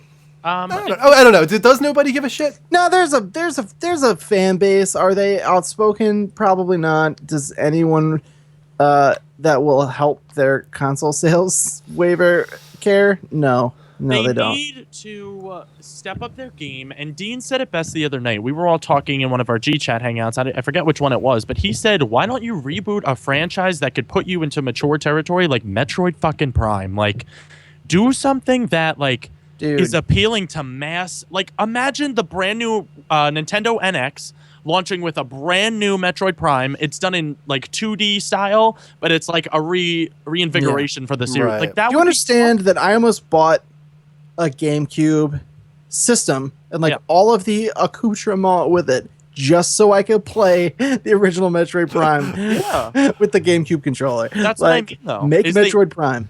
Nintendo, you can cater to the Mario lovers. You can cater to the Donkey Kong and the Kirby's and all those. Like, cater to your fan base for sure. But, like, you need to start branching out. Every console you release is not going to be the Wii, and they need to get past that fucking mentality. That's almost proven at this point, as we saw in that little chart showing the decline of every Nintendo console except for the Wii. It was kind of crazy to see that. Worse than the GameCube. Yeah, it's been on a constant decline. Every console has sold worse than the one before it except for the Wii. And that is the only outlier. They've got something to prove. Like, they're refusing to get out of hardware and right. And I don't understand why at this point. Just stop it. Stop it. Yeah. I'm curious, though, in the chat, I want to calculate the total number of shits given. So please, post in the chat the number of shits you would give for Paper Mario. We will calculate those number of shits and reflect on that number of shits. Already, before we count the shits, everyone in the chat room said, why Paper Mario? Yeah. So we're off to a good start. Yeah. I say the number of shits is pretty low. Yeah. All right. And I think that wraps up the level update. Not a lot of stories this week. I've been kind of seeing that for the last couple weeks. I don't know if it's a beginning of the year thing, but we're already off 0, 0, 0, 0. No shits. -5. We're at -5. 0, 0, 0. Holy shit. This is a lot of no shits going on here. Wow. -55 shits now. Wow. That's a lot of negative shits. How does the negative shit work? Does it go back up? It just sucks right up into there. Oh my god, that's terrifying. Right back into the arsehole. Wow. Makes a lot of sense. That's scary as anything. All right, let's go to another commercial break, guys. We'll be back in approximately 60 seconds. Welcome back, Level Uppers, to the Level Up Show, episode 108. This is a gaming dedicated talk show on every Sunday at 10 p.m. Eastern Time. If you like what we're doing at any point, please don't forget, you can follow us. Hit that heart or follow button at twitch.tv/The Level Up Show or whatever app you're watching from. It doesn't matter. Your name will pop up, and we will, of course, shout you out like Best Man Alive 14. Thank you so much. Best Man alive! Ba, ba, ba. Whenever you do those screams, like I noticed it in Anoli Does PlayStation, when you said Long Island, you're like, Long Island! It becomes like Jamaican or something. Yeah, I'm not sure what it is. That is is that what what- happens. GVZ originates from Jamaica. Long Island! Whatever, I don't know. Long Island, brother. My brother. All right, so what was I about to say? I don't even know. I've lost every train of thought. You can follow us, guys. Continue. The following and the subscribe train goes all the way through all the social media that you're on the Twitter sphere. Go there and follow us. Probably the best way to chat with us as well. You can follow us on the YouTube sphere. Well, this show will be archived for you guys, just as well as a whole bunch of original content like Dino and I. He's over there on hold on, let me do my hands. That was almost perfect. Your guys' right-hand side, my left-hand side. And we do a show called Power Up. It's all about superheroes. So go over there, hit us with a subscribe, and you can catch all of our content that way as well. Cheers to you, Drew. Wait, who's on the cup? It's the Bogey Brother, man. I love it. Right near the beach, brother. Wait, pause. During the commercial break, Dean and I were discussing having a very heartfelt conversation about Blue's Clues. Let me know in the chat room if any of you watched the show up until the later seasons, like Greg did. If you know the dog known as Green, and if you know the daughter that Salt and Pepper had, and what her name was. The first person to put in the name, I'm gonna have Drew give you XP. 100% I will do that, because that's some crazy-ass question. The last right there. dog I saw was red. Magenta, you mean? I feel Yes. like I do remember Green. That rings a bell. Green through Salt and Pepper's wedding. That's how he I or she got remember it. a red dog, and I remember that the guy changed. We were talking, me and Dean, how messed up it was that as a kid, you associated blue with boys and pink with girls, but magenta was a boy and blue was a girl. How fucked up is that? Yo, quick thing. Check out the guy who played Yes. Steve from Blue's Clues on YouTube. Oh my He God, tells he's like druggy. his stories about what? He's not a druggie. That's why he got kicked off the show. He was into drug use, and then they replaced him with his cousin on the later seasons. Blue's Clues got crazy. I think that's a rumor, dude. There's this. He does a whole like one person show about like his whole experience doing it. And he tells everything about it, and he tells about like the moms of the children who watch the show were like hardcore, like going after him, like they wanted him. So he like tells all these crazy stories. That's crazy. I have to look at the I article. think we should give it to Guitar Guitar Freak. Freak. He Yeah. said Paprika, which Yeah. we know what he was trying Close to say. enough. It's Paprika is the daughter. Yeah. Close enough. So And Guitar Mike Freak. is in here. as Yes, well. he is. Mike, did you get your internet back? Or are you on your phone? No, he just is watching on his phone, and obviously Blue's Clues was such a big deal that Yep. he had to respond. Daryl said brown sugar. How much XP are we giving Guitar Freak? I want to say 6.5 million XP. no. points. I want to say give him 500. That was One a for good, every grain of pepper in a paprika. 500 XP to Dispenser. Guitar Freak. Dean, I feel like none of those statements were factual. If I'm being honest. All right. There you fair go, enough. Guitar Freak. Good for you. Yeah, Good GFN, for you. Rick in the chat room says he stopped watching after Steve left. They replaced Steve with the cousin because I'm almost positive. They told you on the show that Steve went to college, but I'm almost positive he became a druggie. He's not a druggie, I'm telling you. Rick, I'm putting Rick on the case. Yeah, look, it up. Mr. Rager, it was a rumor. I saw an interview explaining why he left. Wait, why did he leave? Somebody tell me why. Watch the video, dude. away. It's so good. I'm telling It you. wasn't drugs. I know that was No. like an urban legend thing. Was it He like tell- child he- pornography? No, he didn't do anything weird or anything like that. He's just a normal dude, and he like just wanted to get assumed- out of it. I feel so bad for that guy. Well, Dude, after he- Bill Cosby and Jared from Subway, I just Yeah, it's not like that scenario. Like but watch 10 the years video. ago, you could not say Steve from Blue's Clues without hearing, oh yeah, he killed himself. It's Oh yeah, he's true. on drugs. Oh yeah, he's a child molester. Like Yeah. there's no good response to that. No, but this like it's almost like a stand-up show, but like Right. he tells like really crazy stories. He tells all about that kind of stuff. Does he All have a the rumors. podcast? I would listen to that podcast. I would listen to that podcast. All right, let's move on here. We're so off the rails. Moving on. Two very Moving on. solid blues impressions there. What just shit happened? Blue sad was always the worst. Whenever Steve would be like, how are we going to find the clues? Blue would always be like, bar, bar, bar. And I'd be like, no, Blue. And then Blue turned out to be a female. Let's talk about strong female characters. All right. I don't know. On the spots. On the spot. Guys, you can submit your questions on the spot every week on Twitter at the Level Up Network, level spelled LVL. Use hashtag on the spot like this person did. Dear the Level Up Show, have you not had much viewers on your first show? Would you have continued to do shows? Guitar Freak 12345. He's on a roll. This is a question that it would have been better if Mike was here for, because we were the only ones that still do the show that did it from the beginning. But I will speak for Mike. Well, he's in the chat. So he's in the ask him chat, about so that works. Yeah, so that's good. He popped up. Had we not had a lot of viewers on the first episode, here's the thing. The very first thing that was ever on Twitch from my handle was Kristen and I. The first day the PS4 came out, we just went on Playroom and just talked to the crowd. Take a guess how many people we had in the room that very first day. 2,500. No, not that high. Oh, 550. No, higher than Dean, lower than Greg. 720. Pretty close. It was like 790 or so. Nailed it, Dino. Yeah. And that was in 5-10 minutes. And then I actually wrapped up because somebody found our address and started posting it into the chat.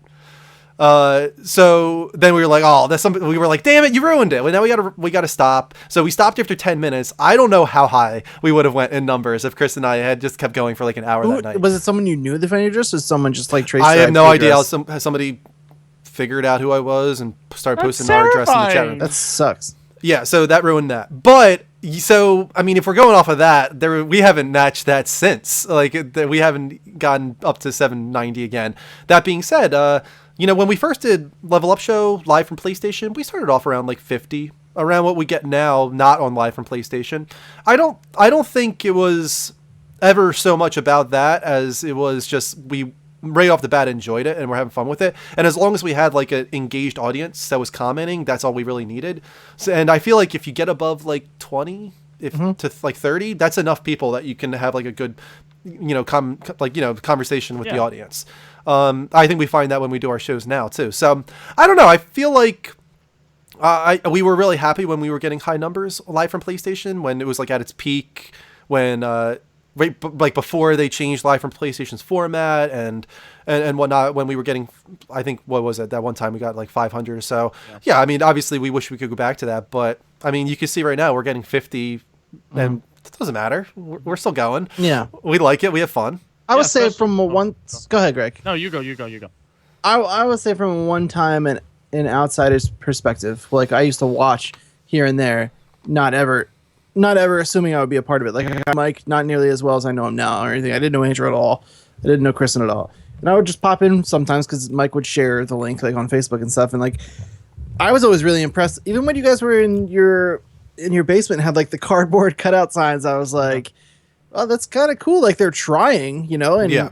And I will, for a little inside baseball for you guys, we have discussions all the time amongst each other about I wonder why the views are dipping down, or did you notice the views are really high tonight, and blah, blah, blah. But at the end of the day, we are having a good time, and that's what keeps us going and will keep us going. So the views are always nice, but as long as you guys want to see us here, that's what I think really drives us all. Right.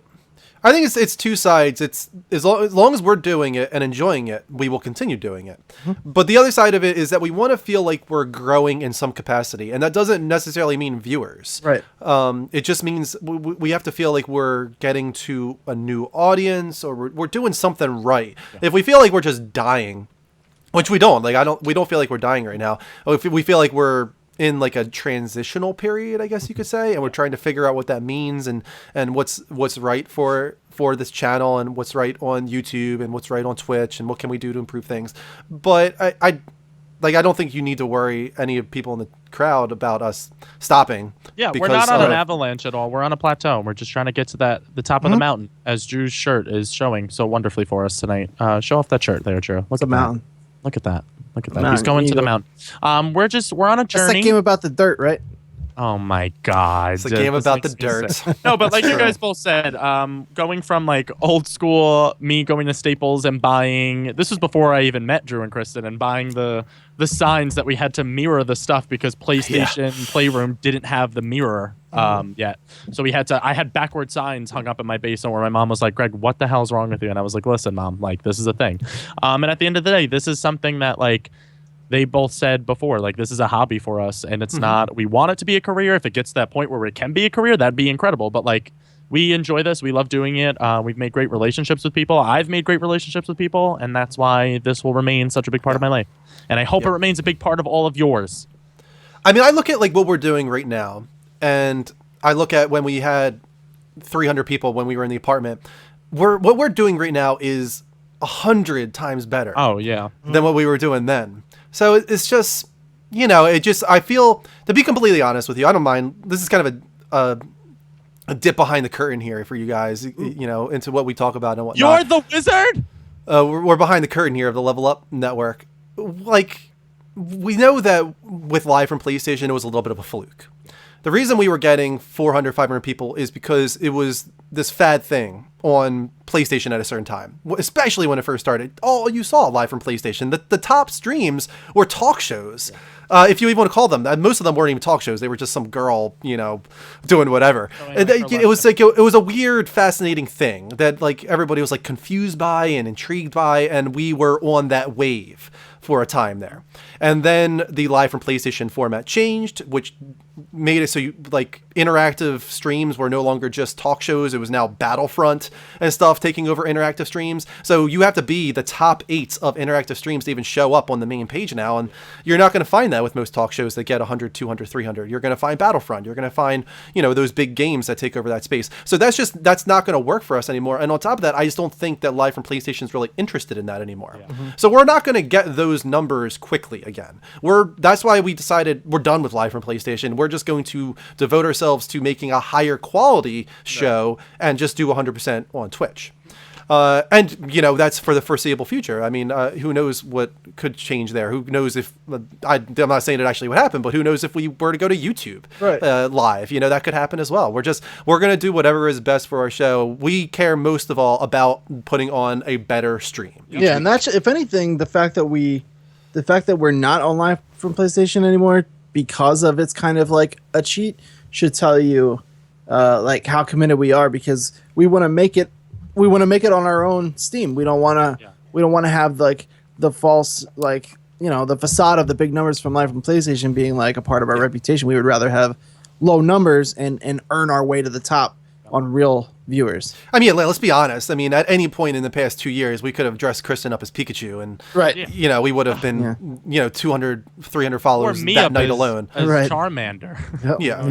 We could have done any of those things. We had no problem dressing Kristen up as a giraffe, if you want to go that far. But I'm just saying, like, we could have done a lot of things if we wanted to.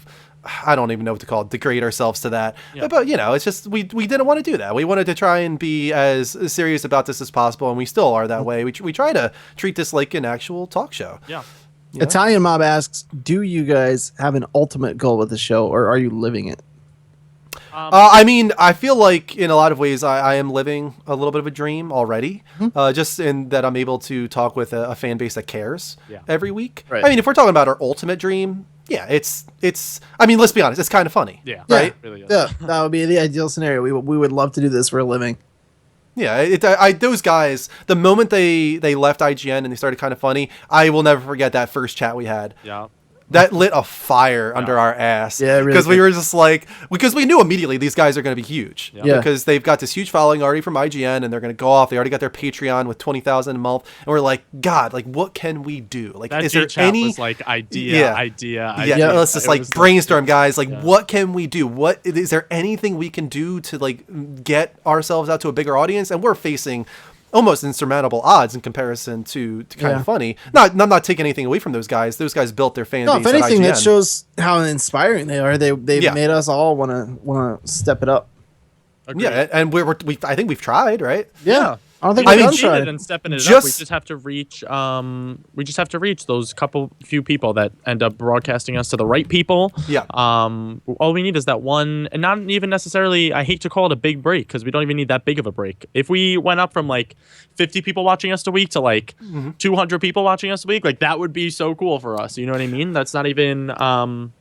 like a question. Ultimate Right. goal, like Drew said, though, is if Drew didn't have to go to his job, Dean didn't have to go to his job, Mike and me the same thing. Like if we could do this and make videos for you guys, and I could use my green screen on a daily basis, like That's the a great ultimate point, because if we were able to afford Yeah. and put like all of our energy into this, there's not a single doubt in my mind that we can become bigger. Oh, same. I agree. No, I agree with that. But I mean, honestly, since the beginning of Kind of Funny on Patreon, let's talk about how much we have changed and how much we have done to improve this show. Just since then, we started Patreon. Right. We started doing this version of Twitch, where we actually had like the PC stream with the higher quality video, with the the better layout. We've also added, it only does PlayStation. We've added Level Up Hangout. Power Up. We've added Power Up.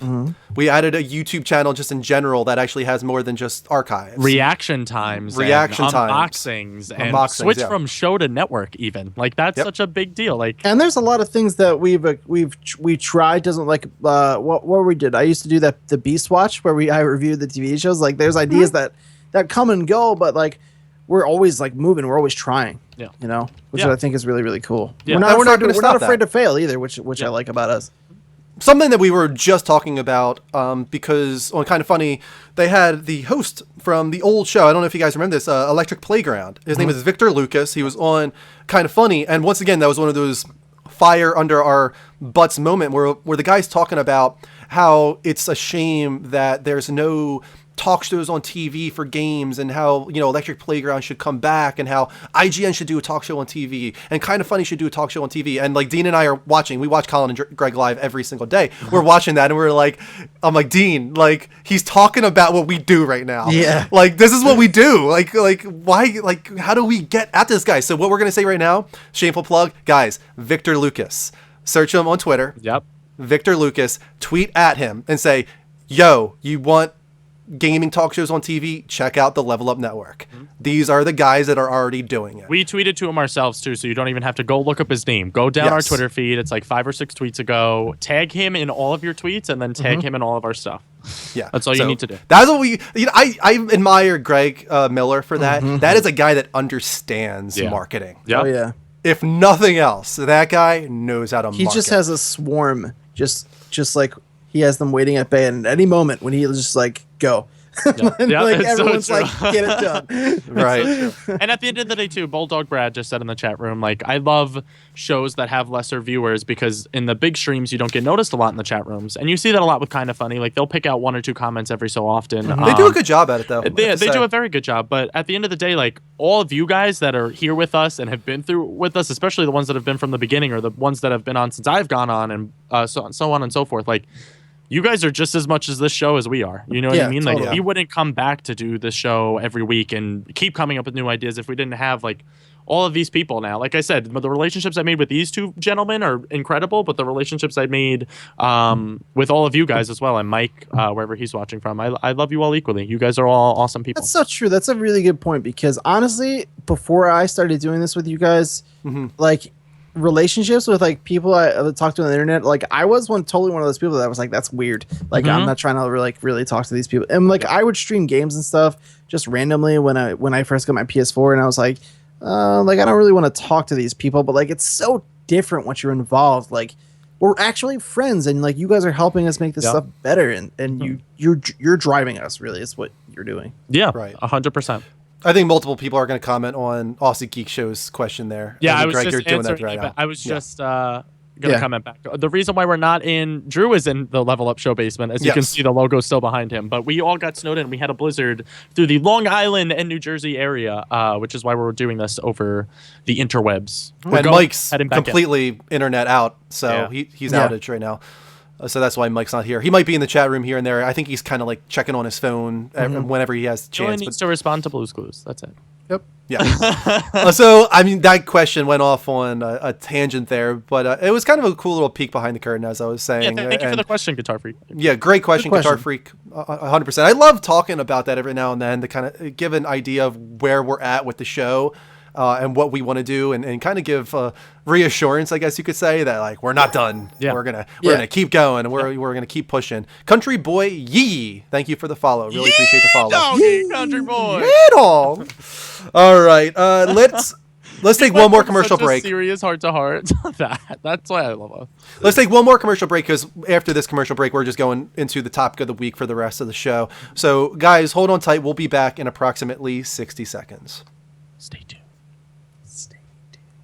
Welcome back, Level Uppers, to the Level Up Show, episode 108. This is a gaming dedicated talk show on every Sunday at 10 p.m. Eastern Time. What the hell's going on in the chat room right now? I don't know what's happening. There's just a whole bunch of numbers. They've accused me of being the devil and said 666 Dean, I've summoned you.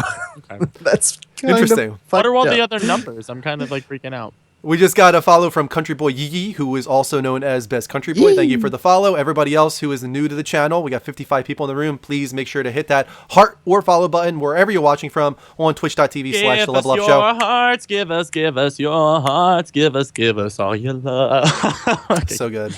And honestly, if you're watching on YouTube as well, we're live on YouTube right now for the archive. Subscribe. Yeah, subscribe. 6 people was our high on YouTube tonight.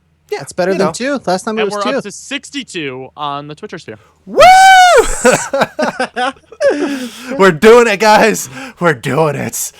It was our sweet conversation. Everybody was like, we got to get these motherfuckers up on the list Yeah, here. share the show, guys. Share the show. Twitter, Twitch, Facebook, wherever you can. Let's build this community on the Level Up Network. All right, so we're about to get into the topic of the week. I'm not sure how long this is going to last. If it doesn't last long, we'll just do random stuff for the rest of the show and go to the comments. Don't But we we all? wanted to talk about episodic games. Yes, I love this as a topic. It's a growing thing, and not just right now. We've been reminded of that by Hitman and Final Fantasy VII Remake, things that we didn't expect to be episodic going episodic. But of course, we've had the Telltale games, we've had Tales from the Borderlands, Walking Dead, Batman, Minecraft Story Mode. What else? Life is Strange. I'm trying. King's Quest is a recent one I picked up. I love Yeah, that game. King's Quest, which is also really cool. What was the first episodic game we all played? Can we answer that question? Does anybody remember? Yeah.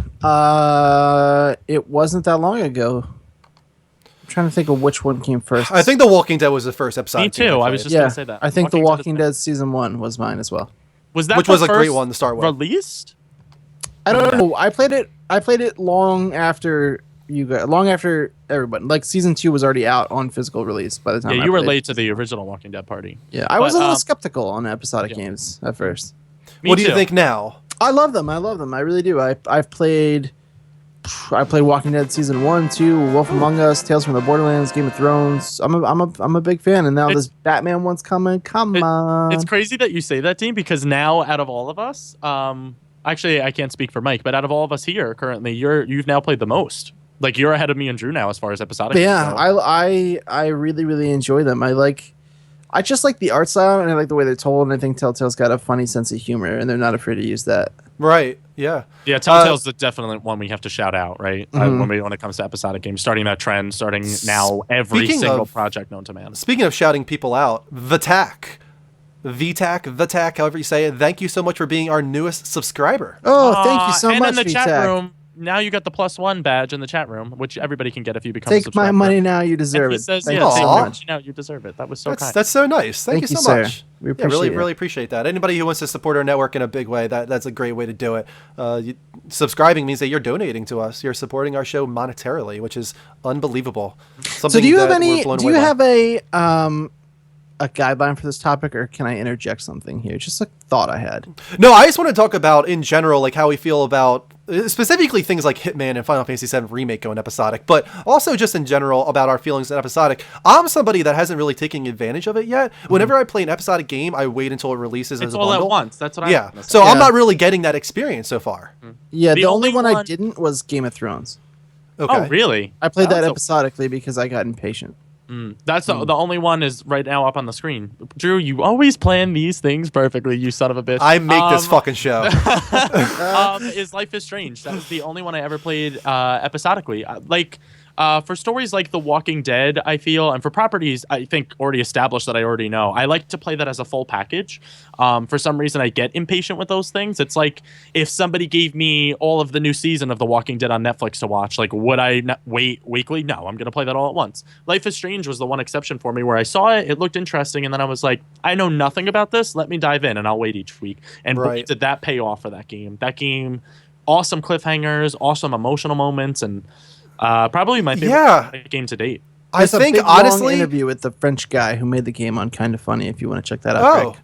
And I just got the, by the way, Nice. Dean, Yeah, that's, I think you guys would enjoy that. I'm definitely going to check that out. I watched There that today. is- on the special edition of the game, which just released on the 22nd, that was this past Friday. You can buy that on any system. They have a commentary track, which I'm excited. I'm going back and I'm replaying the game totally now that I know what happens to make all the best choices for season 2, because season 2 is coming. There's a commentary from the game's director and the actors. So while you play the game, that plays throughout the whole experience. That's pretty cool. I'm so fucking excited for it. That's such a cool thing that I think more games should do. I think Life is Strange is the first time I've ever played anything game-wise episodic as well that I wish I did do it that way, Yeah. the way it was intended. Because I agree, like every time one of those episodes ended, it truly felt like the end of an episode of a show with the music and the roundup of where the characters are at. Like, it felt right. And I agree, they're almost always cliffhangers as well. So I kind of envy that experience that you got there. I love the game, don't get me wrong, and by the end of episode 5, which I still haven't done yet, it might be my favorite game this year, or I should say last year. But yeah, I can see what you're talking about there. It might be something I need to jump on and do with the next Life is Strange, or maybe with Telltale's Batman series. I'm not sure. To your point, it's so true about that. Like, they nailed that aspect of becoming a television show, and I think they're one of the very few that have done that. I have yet to play Tales from the Borderlands, but I hear amazing things about that series. Game of Thrones, I heard iffy things about. I have yet to play that one as well. But Right. Tales from the Borderlands is probably the one that I'm most psyched to play now. Out of the ones that are already out that I have yet to check out. But Life Your is Strange. judgments, you should trust your judgments. They guide you well. Yes, but Life is Strange is like, they did something to where it was like, it felt like I was watching a Netflix show, like, but I could control the fates of the characters that I cared so deeply about, and that's why it was like one of my favorite games. I can't talk about that game The enough. production I love- value on Life is Strange is easily the highest of any of the episodic games, in my opinion. Oh Right. yeah, I would agree with that. And we've talked about it before, Greg, with Life is Strange. The graphics are not technically impressive, but there's something artistically Yes. about the graphics that I love. I love the way Life is Strange looks. Yes. And it looks like a PS3 game in a lot of ways, but it doesn't matter to me. Like, I really, really love the way that game looks. I agree with you 100%. Oh, can we VTAC, take our this- newest subscriber. Yeah, you got it, Me Yeah. and Dean are on the same wavelength. VTAC in the chat room, our newest subscriber, already brings up a good question to go along with our topic of the week here. He says, I challenge the room to come up with an existing game or material that would make a great episodic game.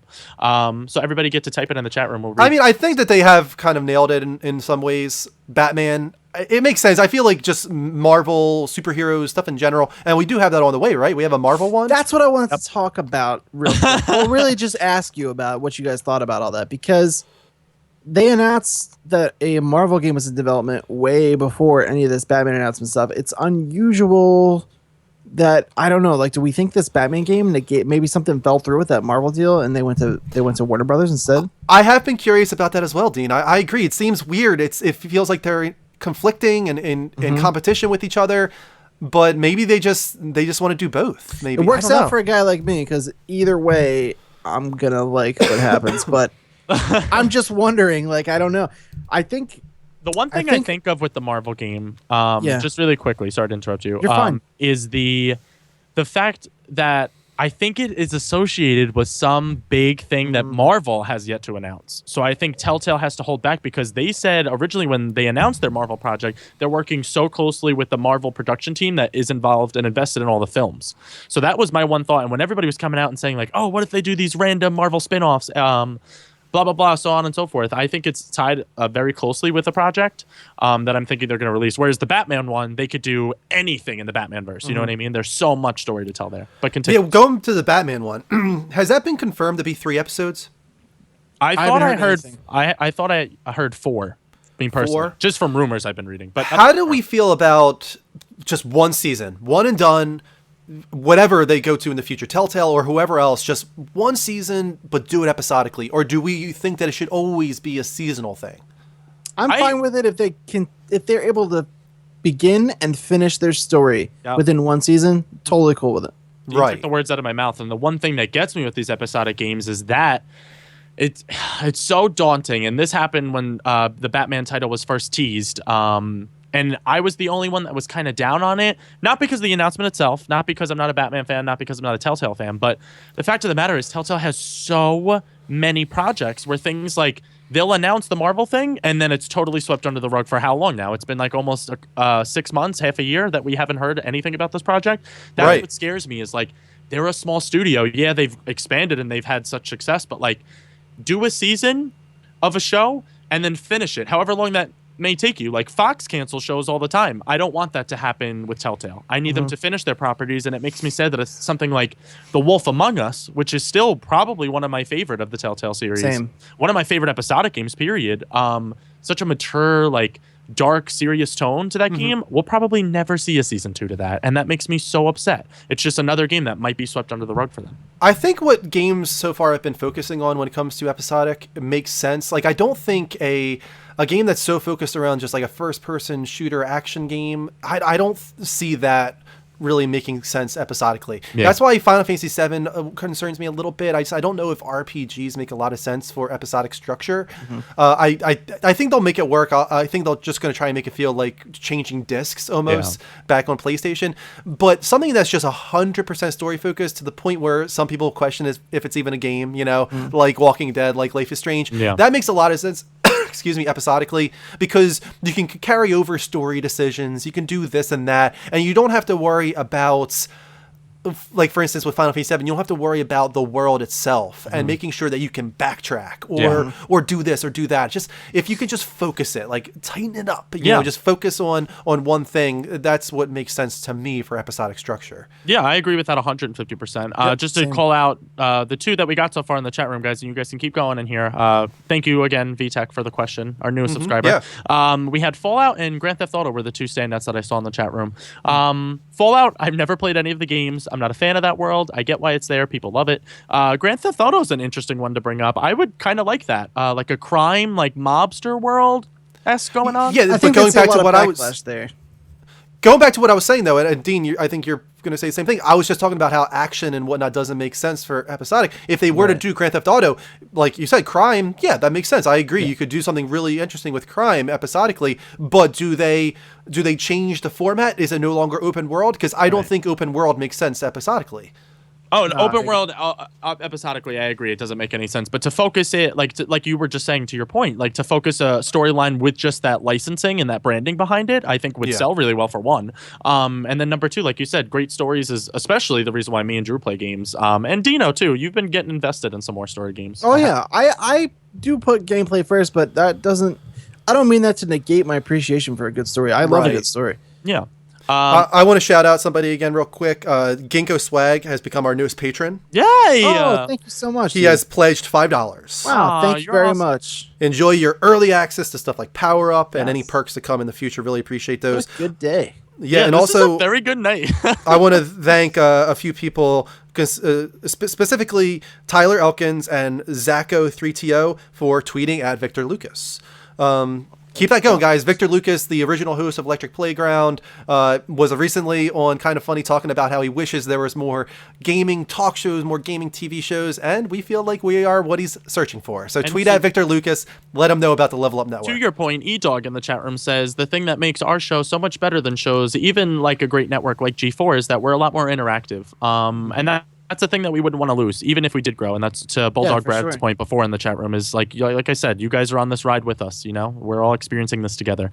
Back to the episodic games, though. Rick GFN2112 in the chat says, honestly, another go at the order in an episodic format would interest me. It fits the basic gameplay cliches of other episodic games, and I could see it working out well. The world, the characters could benefit from a more strict storyline focus. I agree with that 100%. I would love the order as an episodic game.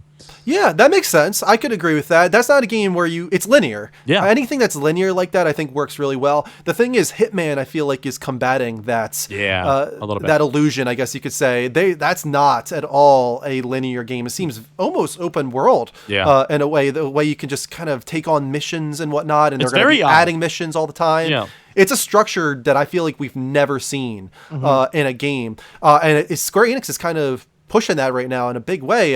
Square Enix is doing both Hitman and Final Fantasy VII Remake, both of those being episodic.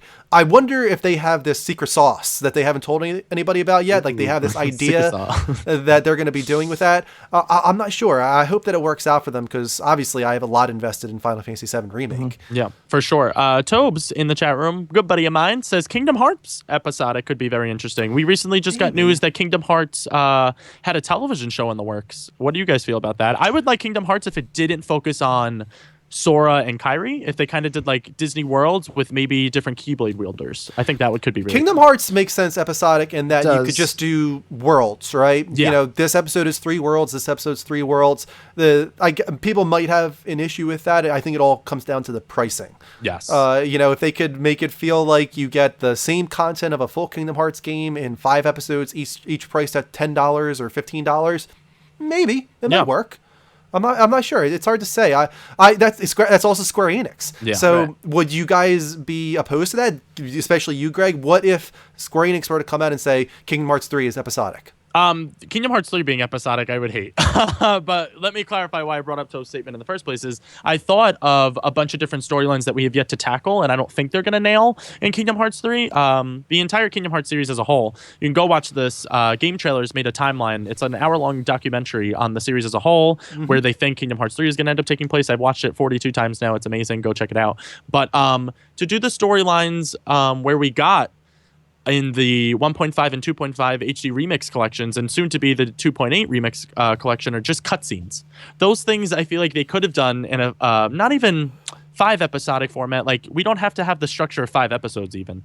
No, you don't. No. The Walking Dead is doing the Michonne spinoff in 3 episodes, and I think things like that for the Kingdom Hearts world, the side stories, the back lore of things like Organization 13, how Mickey got his first Keyblade, how Mickey got introduced to everything, the original Keyblade wielders, excuse me, and finally like the Keyblade Wars. I think those are all things that they aren't going to touch in Kingdom Hearts 3. I don't want them to touch in Kingdom Hearts 3. I want those in other games. But I think an episodic format for storylines like that, not involving Sora and the characters that we're invested in currently, I think that could do them really, really well, especially because Kingdom Hearts, that name, any gamer in the world, even before Dean never playing it, I told him about Kingdom Hearts and he's like, that was something I always wanted to check out. That's the Disney thing, right?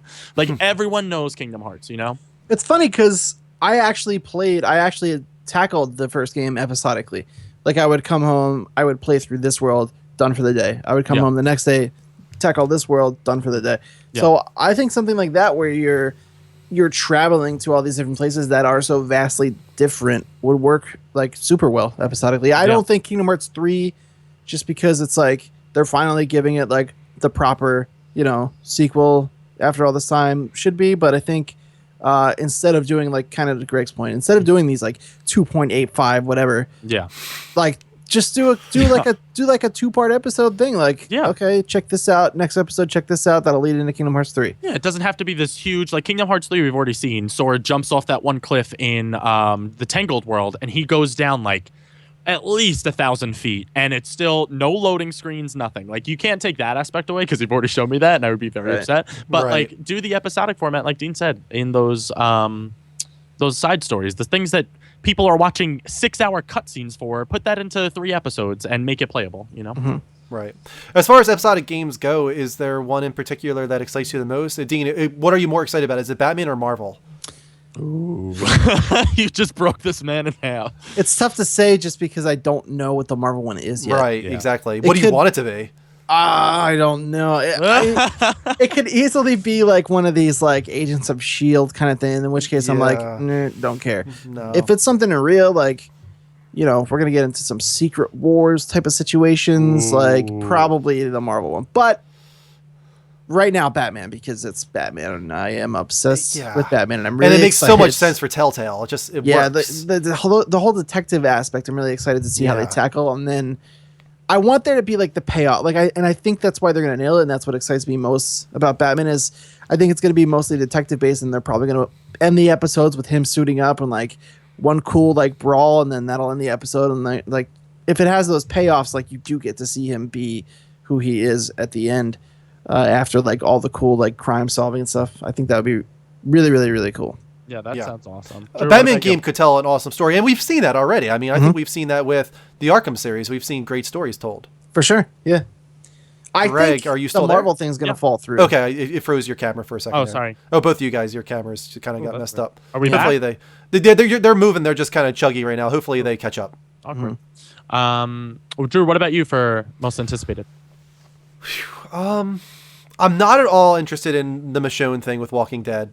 To be honest with you, I just wish they would go to season 3. I want to go back into that. I am excited to continue The Walking Dead whenever that happens. It seems like it could be far away. Batman definitely is up there for me. I'm really really excited about Batman Telltale. Life is Strange is weird for me. Like, I kind of feel like that should be one season and one season alone. In a lot of ways, I don't feel like that should continue. But See, Life is Strange, I look at, especially because when they announced Life is Strange season 2 is definite go. It's definitely happening. They haven't announced any of the details yet on the game. And after you finish it, Drew, you'll understand a lot more. But they were talking about doing it kind of like a Fargo, putting it in the world, but not necessarily doing it with the same characters, with the same storyline, or continuing that storyline. Like, I would be happy with a one and done, even if they got the same actors and actresses. Make it more. I always refer it to like an American Horror Story. Give me like the same characters as Chloe and Victoria and Max and stuff, but make it a different environment for them to all interact in. Maybe they're not in college in their first year of college. Maybe they're all adults and like they're still having to deal with all the same problems. Not as the same people, or maybe Wait, something you else. not finished it still, Drew? You're still not waiting on episode 5? no, I'm just gonna wait until the trophy war. Gotcha. Oh well, now actually I could just do it Yeah. tonight if I wanted, but Yeah. I'm gonna stream it for sure because I've streamed all of Life is Strange so That's far. how I so felt about it, too. I will stream that. I don't feel like I can play it unless I'm streaming it. And then other ones like I'm curious to see what you choose at the end. Yeah, me too. I went the same way as you, Greg. You did? I did. Who doesn't? If Drew That's the way to doesn't, go. I'm gonna bug out on him. I gotta tell you, Needs to. not to talk about it too much because I don't want anyone to spoil anything for them. I don't think he's gonna go the way we went. I know, because Drew's. I know the way he thinks. I feel like, and I just don't. Wow, see it see, you guys are totally giving this away right now. It's gonna be a choice between like Chloe and the world or something Nope. like that. Nope. And Drew, I'm very excited. As soon as you finish it, you need to tell me exactly what happens. I need to watch your last thing, so tell me before you oh go. man, okay, I'm excited now. You guys and building it up for me. I've overhyped that game for you way long ago, but Well, you know I'm not so happy with episode 5 so far. I know. Episode 5 starts off very bad. Oh, but you've started episode 5. You just haven't finished it. Yeah, I think we talked about that, Dean. Remember, I said how I don't like how it's like just Yeah, repeat, that's right. repeat. It's just like Yep. it feels like nothing matters at Well, the how beginning of far episode into it 5. would you say? I'm half done about. You guys played it. That's another reason why the episodic format works so well for me, is because you guys played it all one right after the other. So like for me, when they were repeating all those events, it kind of felt like, wow, this was the journey I just took over the past 4 or 5 months. That's You know true. what I mean? Yeah. I It's played like it. that's- Yeah, I played it in like a day and a half, maybe. That's why that whole repeat section to me was like, wow, like we've been through so much shit, me and Chloe, and like Yeah, I can finally understand that. culminating Yeah. to an end. Like one right after the. If I had it week to week, I totally would get your guys' gripe. But back to D-Day 486 in the chat room. Should I wait to see if Life is Strange drops in price, or should I pick it up now? It's already so low. yeah, pick it up. Currently, I believe it is $20, right? Yeah, for totally worth $20. And if you want to do something extra, you can go and buy it on disc, even if you don't like digital games. $10 more, and you get a limited edition art book and the soundtrack for the game as well. Which is awesome. So do yourself a favor, and it comes with commentary from the director and the cast of the game. It's a great game, my favorite game of 2015. I think it says on the box, Level Up winner of best soundtrack. I'm almost positive it does. Oh, Strife Girl said Tolkien universe in episodes. Ooh, That's a good one. That would be crazy. I've been like really feeling the urge to watch Lord of the Rings again Dude, recently. me too. I started Harry Potter again today as well You did? as you, Dean. Yeah, I watched the first 2. That's so funny. Me and Eric literally, dude, every like Friday after work, he's like, "Are we gonna watch Lord of the Rings this weekend?" I'm like, "I don't know if I have 4 hours to kill this weekend, but it's coming." Yeah, that's the I thing really is, wanted to watch that. I have the Blu-ray for Lord of the Rings, the special editions extended, and I never have watched the Blu-ray versions yet. I Me need neither. to do that. Jen got me the trilogy one year on Blu-ray, and I haven't touched them yet. I think we do a level up commentary on the entire Lord of the Rings trilogy. Ooh, I That would is a love day. that. I would love That would be a that hell would of be a really commentary. fun, though. Yeah, plan we would be exhausted by the end of Yeah. it. Oh, for sure. easily. I would dress Yeah. up as Gandalf. Just One thing I want to say real quick, the reason I didn't mention Final Fantasy VII Remake as one I'm most looking forward to is because when I think of Final Fantasy VII Remake, I do not think episodic. Even though they said it, I feel like it's almost a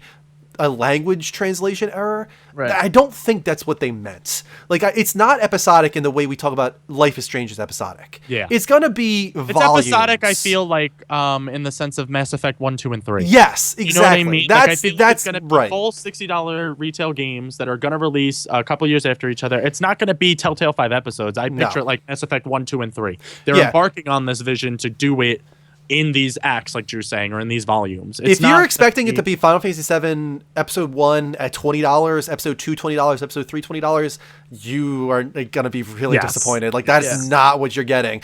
I mean, I don't know that for sure. I'm just talking off my speculation right now, but I 100% think right now that they are making these into 3 full-length $60 games. I think they're going to I don't want to say drag out because that has a negative connotation. I think that they're going to build Final Fantasy VII into what makes sense for next gen. You can't take Midgar and just like one-to-one translate it into next gen. It doesn't make sense. Like, you would have these leaps of like areas that you're like, how the hell did I get here? Because that's how the original Final Fantasy VII works. You're in one part of Midgar and then you go one screen to the next, it goes to black, and then you're like in an entirely new area. Like, they're not going to do that. You're going to travel through Midgar as if it's this city, as if it's a one-to-one scale city. May I interject just for one quick second? Yeah, sure, go ahead. The trophy wars have officially begun. Oh shit! Continue, brother. Is the launch video up yet? No, it's uploaded, but I don't think I scheduled it out yet. It'll probably go up tomorrow morning. I would guess around probably 9. Yeah. Okay, guys, look forward to that launch video for the Trophy Wars. I'm gonna start tonight, to be honest with you. Me too. Yeah, I'll probably start a little bit tonight. Yeah. Really quick.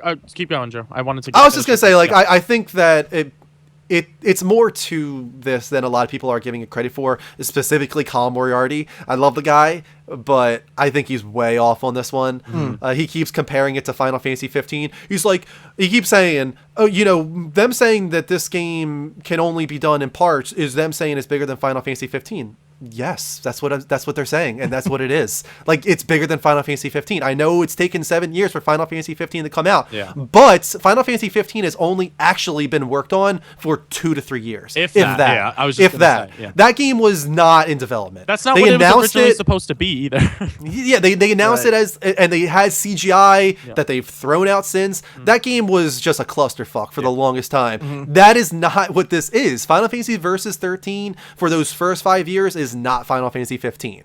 Final Fantasy 7 Remake is an entirely different beast. Like, with Final Fantasy 15, they are just taking a world with not procedurally generated, but they're taking a world where they have an engine that's like trees, water, mountains, just build it all really quickly. I wish they did it like you motion. Final Fantasy 7 Remake, no way is it that. The overworld might be similar to the Final Fantasy 15 engine, but building the city of Midgard, the city of Junon, even little towns like Calm, it's not even comparable. Drew, did you see the graphics comparison IGN recently did between the PS1 version, the PC version, and then the remake? No, I haven't. They did the whole beginning scene and compared the graphics from, I think it's all the way up until the crab, where him and Barrett are up against the mechanical crab thing. I forget what it's called. But it was like, it's mind-blowing. Even from the PC, from the PC version, from the PS1 version, it's like, even that's a technical upgrade. But this is, like you said, this is something that's brand spanking new, that they already have so much work put into it. And this is not going to be a Last Guardian. This is not going to be something that is in the bucket that they're like, we could put this on the back burner, because it's already been on the back burner for 10 plus years. It's a different time. Yeah. Like, for instance, that would be like saying that Morrowind, Elder Scrolls Morrowind, which came out way, way long ago. It's like saying that now games should be as big as that. Yeah, exactly. No, it's a different time. Morrowind is probably 100 times bigger than Skyrim. And Skyrim is huge. Yeah. It's different. It's you can't compare the two. They're two different Goliaths. It's two different Colossi in Shadow of When the Colossus. Final Fantasy VII was made, it was made for that time. It was made with that kind of overworld, with those kind of cities. To try and make a game that matches what we expect today, but also matches what Final Fantasy VII was, it's a huge undertaking. I don't think that some people are giving it enough credit, like Colin. Oh my god, it's so daunting to undertake. Just to listen to even the words on paper, regardless of what they've shown us and everything, just the words and them announcing anything about it, let alone footage and the teaser trailer and all the CGI they have put together, like the whole thing itself is insane. I won't forget. I wish we watched that E3 together where they first revealed that one trailer. Like, I wanted to hold you during that moment the same way you grabbed Bogey and you were just like, no.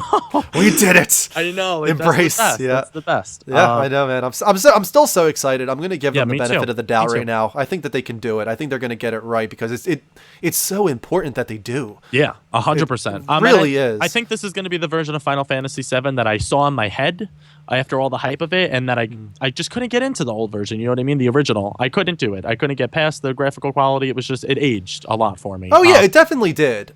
Even now, you know, I play the opening a lot. I played it again recently, the first 1 to 2 hours, and yeah, it's aged. Yeah. I still have a crazy fondness for it. There's the nostalgia there, but I could understand somebody, excuse me, playing it now that never played it before and being like, I can't do this. This 100%. Is just too outdated. Yeah, and that's why the remake makes sense. Exactly. That's why I'm so stoked for the remake itself. Is I have your hype behind it, number one, your favorite game of all time, and then I have like my love of Kingdom Hearts and Square Enix titles and Final Fantasy X even. I'm still chugging through that. That game's still awesome. Can I tease the Final Fantasy 7 or Final Fantasy related thing that we have coming to our YouTube? Yeah. Yeah. Okay, because I wasn't sure if we were talking about that yet. Yeah. I would see why not. We have a thing coming to our YouTube, and we're hoping to make it a weekly thing. Yes. We're not going to promise that that's going to be the case, but we're going to do our best to make it a weekly thing. Mm-hmm. We're going to be doing top 5. Yes. Typically. It's typically going to be 5. Mm-hmm. The first one, maybe the second one, Greg's might go up first. I'm not going to tell you what that is. But mine is, of course, the top 5 Final Fantasy games. So you can find that on our YouTube in the near future. Look forward to that one. We'll have subscribe a big to our when YouTube. That happens. Yes, of course. But back to episodic games. I wanted to shout out. I don't know which one. Drew, are you dying on us? My throat's getting bad. You make again. the show. I don't have your tombstone ready yet. We have a bunch of ideas still for episodic games that I saw in the chat room, and I wanted to say this. It's so funny that you guys brought up the Harry Potter movies before. Harry Potter as an episodic game sounds amazing to me. That world, that lore, without putting Harry Potter behind it.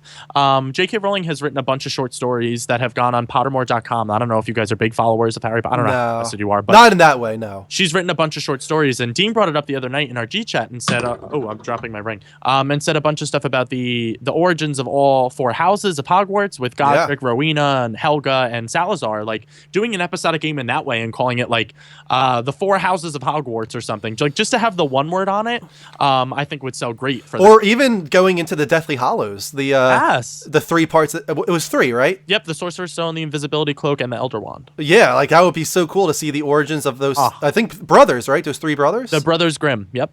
Yeah, those 3 guys and how each of them went different paths, and you know, I think that was such a cool story, and I thought it was so great how they told it in the Deathly Hallows Part 1. The way it was animated. In the maybe movie, even do it that way. Coming through the imagine a game with those graphical engine like that look. That would be so cool. Oh my god, that would make me so happy. In that like ink blot format on like the old parchment. Oh dude, that would get me so hyped. That would be so cool. And then the other one, obviously, I have to mention it. Johnny Poolside did in the chat room as well. Doctor Who. That's a no-brainer. Episodic. Get David Tennant. I hated you so much. If you got David Tennant to come back or Matt Smith to voice their doctors that have already since left the show, to do just a quick like 5-episode thing. They got Doc back to do Back to the Future episodic. So why not get another doctor to come back on?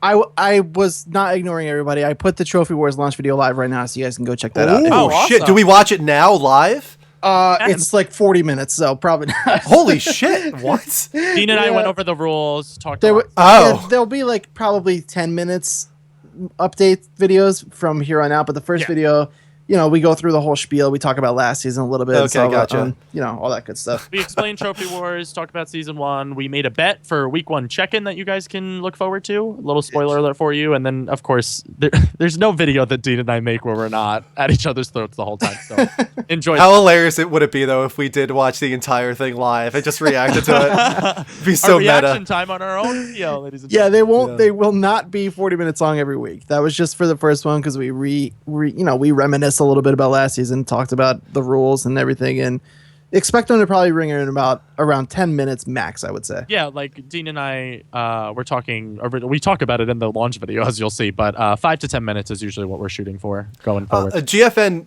I think, was making a joke, but at the same time, I actually don't think that would be a bad idea. 24, the game. Oh, I imagine, would love that. imagine That's it not a bad actually being at the 1 hour games, like where it's literally an hour long and it ends after an hour. Like there's no choice in the matter. There's a clock going down the entire time, and whatever happens, and there's no way to change that. And your decisions over that hour period affect the next episode. And there's 24 episodes in a season. Pause. Come you know how they just did 24 Live Another Day with Ivan Stravosky? They Yeah. 12 episodes. They cut the season in half. Imagine a 24 episodic game, 1 a month for a year. Boop, boop, boop. Yeah. I'm so excited. I need it in my life. That, number 1. Number 2, somebody said in the chat room, and I wanted to get your guys' opinion on it. I think it was Ginkgo Swag. Yeah, it was. He said, after you were talking about how you watched all the Harry Potters and how we might all want to watch Lord of the Rings, what's the one movie series that we watch every year or try to watch every year? Movie series? Yes. Oh, this is. I don't think there's any series question. that I watch, but there's movies that I say I watch every year. Hit me with the movies. I watch Forrest Gump every year. That's a classic. You have to watch one. I just because the thing about that movie, and we've talked about it many everywhere. times on this show, it doesn't matter where it is in the movie, when it's on, what station it's on. It does not matter. If Forrest Gump is on, you watch that movie. Yep. And Shawshank Redemption is the other one. I watch Shawshank love Redemption that every year. Shawshank Redemption is my favorite movie of all time. Wow. good Did you not know that? I did. I've heard you say that before. Oh, I thought that was pretty like. I didn't know thought it was that your favorite of known all at time. this I knew point. you had a lot of love. No, that's like there's no doubt in my mind. I know that Shawshank Redemption is Waters my favorite for movie us of all to time. see that. That's my Morgan Freeman. If you had to, let's do that real quick. Oh God, there's Top so many questions. 5, their favorite 5 movies of all time. Oh, That's rough, dude. that's so difficult, Drew. Well, All right, to answer this question first, Yes. I- Let's start with Ginkgo's. I watch the. I don't know if this counts because it's not really like a trilogy, but I do watch all of the like Marvel like cinematic universe stuff. I usually watch that like once a year, Yeah, that counts. like all the way through. Whatever new one they've added, like You added on. not every time. Like Ant-Man or like Guardians, I didn't feel the need to like run through them all first, but like something like Civil War, Like I'll the- run through them all. Like the Caps and the Right. Iron Mans. The and- big guys, The essentials. the big ones, yeah. I like that answer. The one series that I watch every year, I don't know. This is tough for me. I want to say, I wish it was video games because there's one video game series I play every year. That's Kingdom Hearts. I always end up back at Kingdom Hearts. I don't know how. I don't know why they keep releasing more games, but they do, and I love it. I feel like I come back to television more than I do movies. Yeah, same here. I You watch know a what I lot of mean? TV shows over and over again. I watch way more movies than I do TV, for sure. That's so weird. I watch more TV than I do movies only because of Netflix, and Netflix is always on for me. So You know what I think my franchise is? This is going to be so random, and you guys are going to be like, what? But there's 2 in this franchise that I watch at least once, sometimes twice a year. And that's National Treasure 1 and 2 with Nicolas Cage. weird. That's pretty weird. Random movies. Yeah, I that's love them weird. so much. The whole conspiracy that he goes through and finds all the I love those movies. I don't know why, but me and my cousin always end up watching them at least once a year. So that's as far as movies go. As far as top 5 movies of all time, Let's start. Like, can you decide your favorite movie of all time? no. No, really. You don't have like. I feel like can't. for That's why me, I'm it's just shocked it's so that easy. you're I have to like, really Shawshank think about it. Redemption. I'm like, Yeah, I just honestly, Shawshank Redemption has been my favorite movie since I saw it when I was like, That's crazy. God, I don't know, like 10 years old. I could name you like 2 movies that are in my top 5, but in no specific order, and like I Go don't ahead. know the others. Probably. Well, Avengers is in there. and I want to say Rocky. Ooh, interesting. I love Rocky. I'm a big fan of the Rocky. I think for me, I think Forrest Gump is in my top 5. That's a good one. That's a great one. In I fact. think, oh man, this is tough. Fight Club might be in there.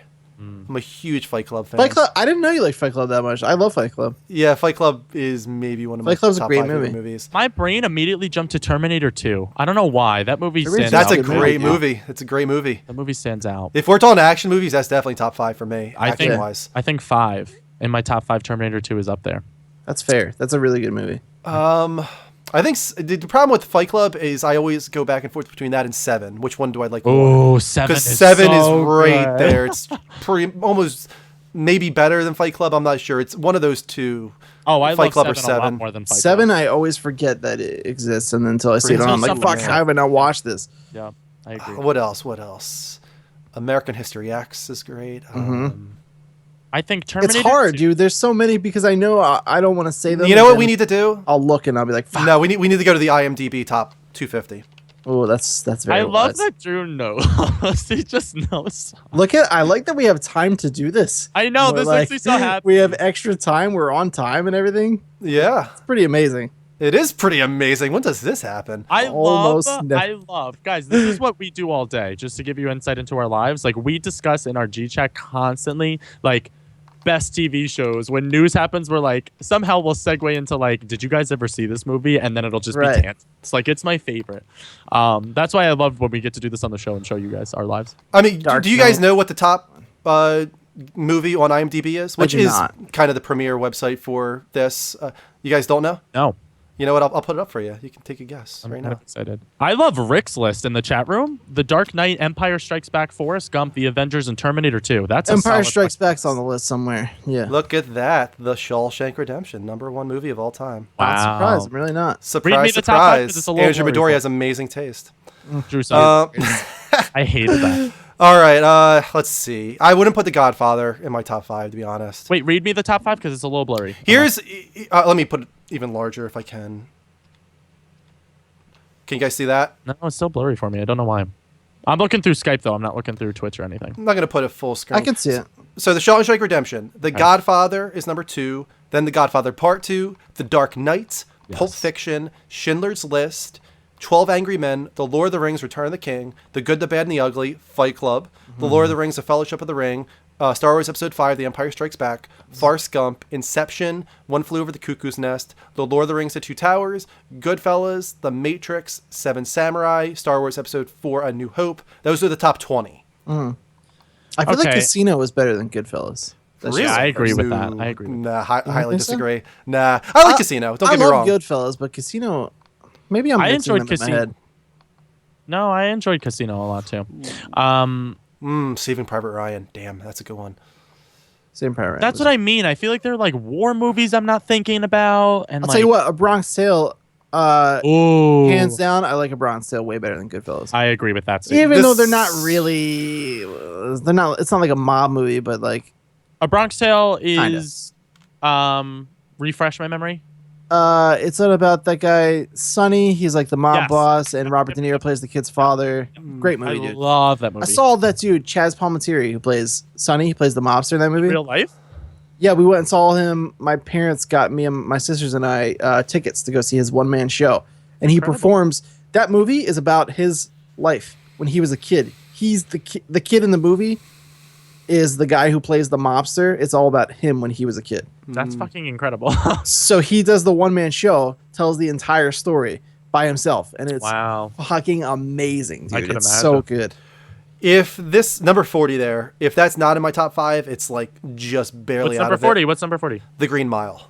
Oh, that movie you talk about all the time to me. That's the other one directed by Frank Darabont. Same guy who did Shawshank Redemption. They're both Frank Darabont, who did The Walking Dead? Yes. Wow. Frank Darabont has done Shawshank Redemption, The Green Mile. He's The Walking done, Dead season 1. He's done The Mist. He did the one with Jim Carrey with the movie theater. I can't remember what that was called. With the movie theater. The Majestic. The Majestic. Oh, Oh, I forgot about that movie. He hasn't done anything since The Green Mile, which was amazing. Okay, I think I'm slowly assembling my list here. I think I'm going to go, bear with me, guys. I think I'm going to go The Dark Knight, I'm not putting them in any specific order, but this is in my top 5. The Dark Knight, Harry Potter 3 and the Prisoner of Azkaban, Terminator 2. I have to give Forrest Gump, I think, because like Drew said, like you can watch that movie from whatever fucking point in your life and you really whatever can. point in the movie, and it's just good, no matter how many times you watch it or no matter where you're at. And then my last one is one that shocks even me, but like I've watched this movie 4 times this week alone, and that never happens with me. Kill Bill Volume 1. I fucking adore that film. Yeah, you were talking about that recently. I adore that film so fucking much. The way it's told, the story, the graphical quality, the cinematic shots, the acting, everything about it is just such an incredible movie. Part 1, that is. And I think that would be my top 5. Yeah. It's tough for me to do a top 5. I feel like top 10 is a little easier. Yeah, top 10's way easier. Yeah. Oh, I didn't put Star Wars in there. Empire see. Strikes Back. Yeah, honestly, I don't think Star Wars would be in there for me. That's insanity. I'm sorry. Empire Strikes Back is amazing. Yeah, It's as much as funny- I love Star Wars, I kind of reserve my top 10 for, if you can't tell, it's very dramatic movies. Yeah. Like it's movies that like emotionally affect me. And as much as I love Star Wars, it didn't emotionally affect But see, me. why do you? I find that odd that you separate. Like you were like, well, if we're talking action movies, then this one's at the top. But like, why Yeah. I just separate them? Like they're for me, top movies. For me, it has to be one that emotionally really affected me, and that doesn't mean that an action movie can't do that. I'm gonna tell you what. I was some of the movies I emotionally affected named. by Avengers. In a big way. Yeah, not in the same way. Dude, I was that like I'm talking halfway up on my seat. And I was like, oh, this is real. This is my happening. favorite movie. Honestly, it's not really a favorite movie for me unless it makes me pretty much cry. Like, and I know that's a weird thing to say, but I need to have that type of reaction. I would That's a have to narrow- nominate every Disney Pixar film. That's a narrow scope of emotion because like Avengers genuinely did get an emotion out of me. I had No, I understand. like chills on my spine. Like I felt like I'm just talking about myself. euphoria, Yeah. you know what I mean? That's It's how just- The Dark Knight was for me, dude. Yeah. That movie- I love The Dark Knight. If I had to choose one comic book movie to put in my top 10, it probably would be The Dark Knight, to be honest. That's the only one that I feel like might deserve to be there. But for me, it's stuff like Prestige, Memento, The Shawshank Redemption, The Green Mile, American History X, Ooh, Forrest Memento's Gump, a good one too. you know, Saving Private Ryan, Schindler's List. It's stuff like that. Stuff that's really I like how emotionally- this topic One kind Flew of Over the Cuckoo's coincides Nest. with our topic of the week too, and episodic games, because VTech, our newest subscriber, you're killing it in the chat room tonight too. As soon as you subscribe, you're fucking awesome, dude. Male or female, tell us what you are because I'd like to refer to you as that. Kill Bill episodic game. Yes. It's already an That's episodic what I mean. movie. Yeah, that's what I mean. That's awesome. I love that as an idea. Ooh, real quick. Go. Dean, did you ever play the drums? Have I ever played the drums? Yeah. Physical drum? Like the instrument. Yeah. Yeah, I play the drums in the Power Up theme song. Okay, so you're a drum guy. Love that. A reason I'm asking, watch, I'm a guitar player. I know how to play the drums though. have you seen Whiplash? I have not. See that movie. Yeah. Oh, that's Holy shit, is it good? Miles Teller and Melissa Benoist. Yes. I need to see that Yes. film. I need to see that film. Man, the last 10 minutes, one of the, in my opinion, maybe one of the greatest movie scenes I've seen. Wow. It's I've heard excellent things about that Damn movie. good. The last 10 minutes are phenomenal. Yeah. Wow. I want. And it's actually Miles Teller playing the drums too. Wow. That's incredible. Just wait until you see how Who was damn the good older he is. actor in that? The name? You J. know Jonah who- Jameson. Yeah, It's that's what I think. J.K. Simmons, I think. J.K. Simmons. Yeah. I think is his name is. Yeah. That has an awesome cast. Super. I think he won best supporting or best main actor. He won for that. something for it. Yeah. he's excellent in it. But Yeah, that's a man, movie I definitely have to see. What's gotta it see called? What's it. it called? Guy again? for the- it's called Whiplash. Whiplash. I gotta see that. Was that in the movie theaters? Yes. Yeah. Yeah. I don't know how I missed that. There's a lot of people talking about that when it first came out, and then just recently you started hearing a little bit more about it because it's award season. Right. That's crazy. Going to the chat room. Tobe says Memento. Yep. Excellent movie. Gran Torino is one that definitely disappointed me. Yeah, me too. I was very let down by that film. Yeah. That was terrible Clint acting. Eastwood, right? Yeah. Terrible acting. I understand why it has terrible acting. He wanted to go to actual. I think they're Hmong. Is that how you say Yeah. it? Hmong people. Yeah. So he actually wanted to get people that Those are actually like Hmong actual and- families and stuff. right? Yeah, so I understand why But it the felt- acting isn't so great, but it definitely was a detriment to the movie for me. He's done way And better movies, Clint. Little too obvious, a little too on the nose with a lot of things. The Jesus Christ figure stuff at the end and the position he falls in. That just like it was like kind of a roll my eyes moment for me. A little too on the nose. It reminded me a lot of the scene from The Walking Dead where Oh shit, I'm blanking on her name. Who's Tyrese's sister? Sasha. Where she Sasha, falls yeah. into the zombie pit like Jesus Christ. I'm like, come on. That's what that scene reminded me of. Vatak says The Fighter. Yeah, Fighter was great. The Fighter was fighter alright. being Christian Bale and Oh, that was Mark okay. I would Wahlberg. have put that as great, like best movie of all time. No, it was really good, but it's not even my favorite from David O. Russell. I would probably say Silver Linings Playbook is my favorite from not him. one of my top, but I loved Wolf of Wall Street. I think that movie. Oh, that was great. Yeah, It's that a was great excellent. I agree with that there for sure. And Leonardo DiCaprio was Inception, amazing in it. Interstellar, those are up there for me. Yeah, that's what I was trying to think about is Christopher Nolan, and as I said, I think it would probably be more like The Prestige being my favorite from him if I had to choose one Yeah, Christopher Nolan movie. I don't know. It's hard to say. He's got so many. Great I ones. know. Christopher on a Nolan's roll. an awesome director. Yeah, I can't wait to see what he does with this World War II epic. Yeah, same. Yeah, I'm trying to remember what it's based on. It's something about a bridge. I feel like it starts with a B, the name of the bridge, and getting these people across it. Ginkgo says, has anyone seen The Illusionist? Yes, but I Yes. just feel like it came out around that time The Prestige did, and so it wasn't near as good in my opinion. The Illusionist being Ed Norton and Jessica Biel, right? Yes, right, Yes, that was a exactly. great movie, actually. I enjoyed Had that a a lot. cool twist at the end. I like Yeah, that. very cool twist. Speaking about cool twists, Now You See Me, another great magician flick. If you guys haven't seen that, that's with I've Jesse seen it. Eisenberg and well, who's the redhead that's not Amy Adams, but I always get it confused with Amy Adams. Isla something. Yeah, Isla Fisher. Isla Isla Fisher. Yeah. She's awesome. Ooh, that's a good one. Gangs of New York. Ooh, that's a Very great good movie. one. In general, I Go never ahead. saw D-Day says Django Unchained. I never saw that. it's not the best Quentin Tarantino in my opinion, but it's definitely That's a good one. Yeah, you should watch it, Greg. It's on Good movie. Netflix. Worth yeah, watching. I saw it on Netflix last night, but I get a went little to Kill Bill. uncomfortable watching Quentin Tarantino movies that try to tackle race stuff. Yeah. Because I What's feel your like favorite Quentin Tarantino movie? Pulp Mine's Fiction. Kill Bill Volume 1. Yeah, that's the thing is I watched Pulp Fiction for the first time 2 years ago, and Really? I missed the boat on that one. So Oh man, I've been watching. I that understand since- why it was such a big deal, but I feel like if you watch Pulp Fiction now, it's not going to be one of your favorite movies. Yeah, I only watched Pulp Fiction last year. Really, I and just that watched it was with Jen like 2 months ago. I fucking love that. Was movie. it your first time ever watching it though? No. I watched it. I that's what watched I that with mean. my dad when I was like 12. That's what I'm saying. Like, if you watch Pulp Fiction for the first time now, I don't think you're going to like it as much as Quentin Tarantino's other movies. Right. I agree with that That's statement, fair. Joe. Game Killer says The Freedom Writers. What a Has anyone great seen- film that was. Are you okay, Drew? My throat is still really Oh, bad. gotcha. Has anyone seen of us the Hateful Eight yet?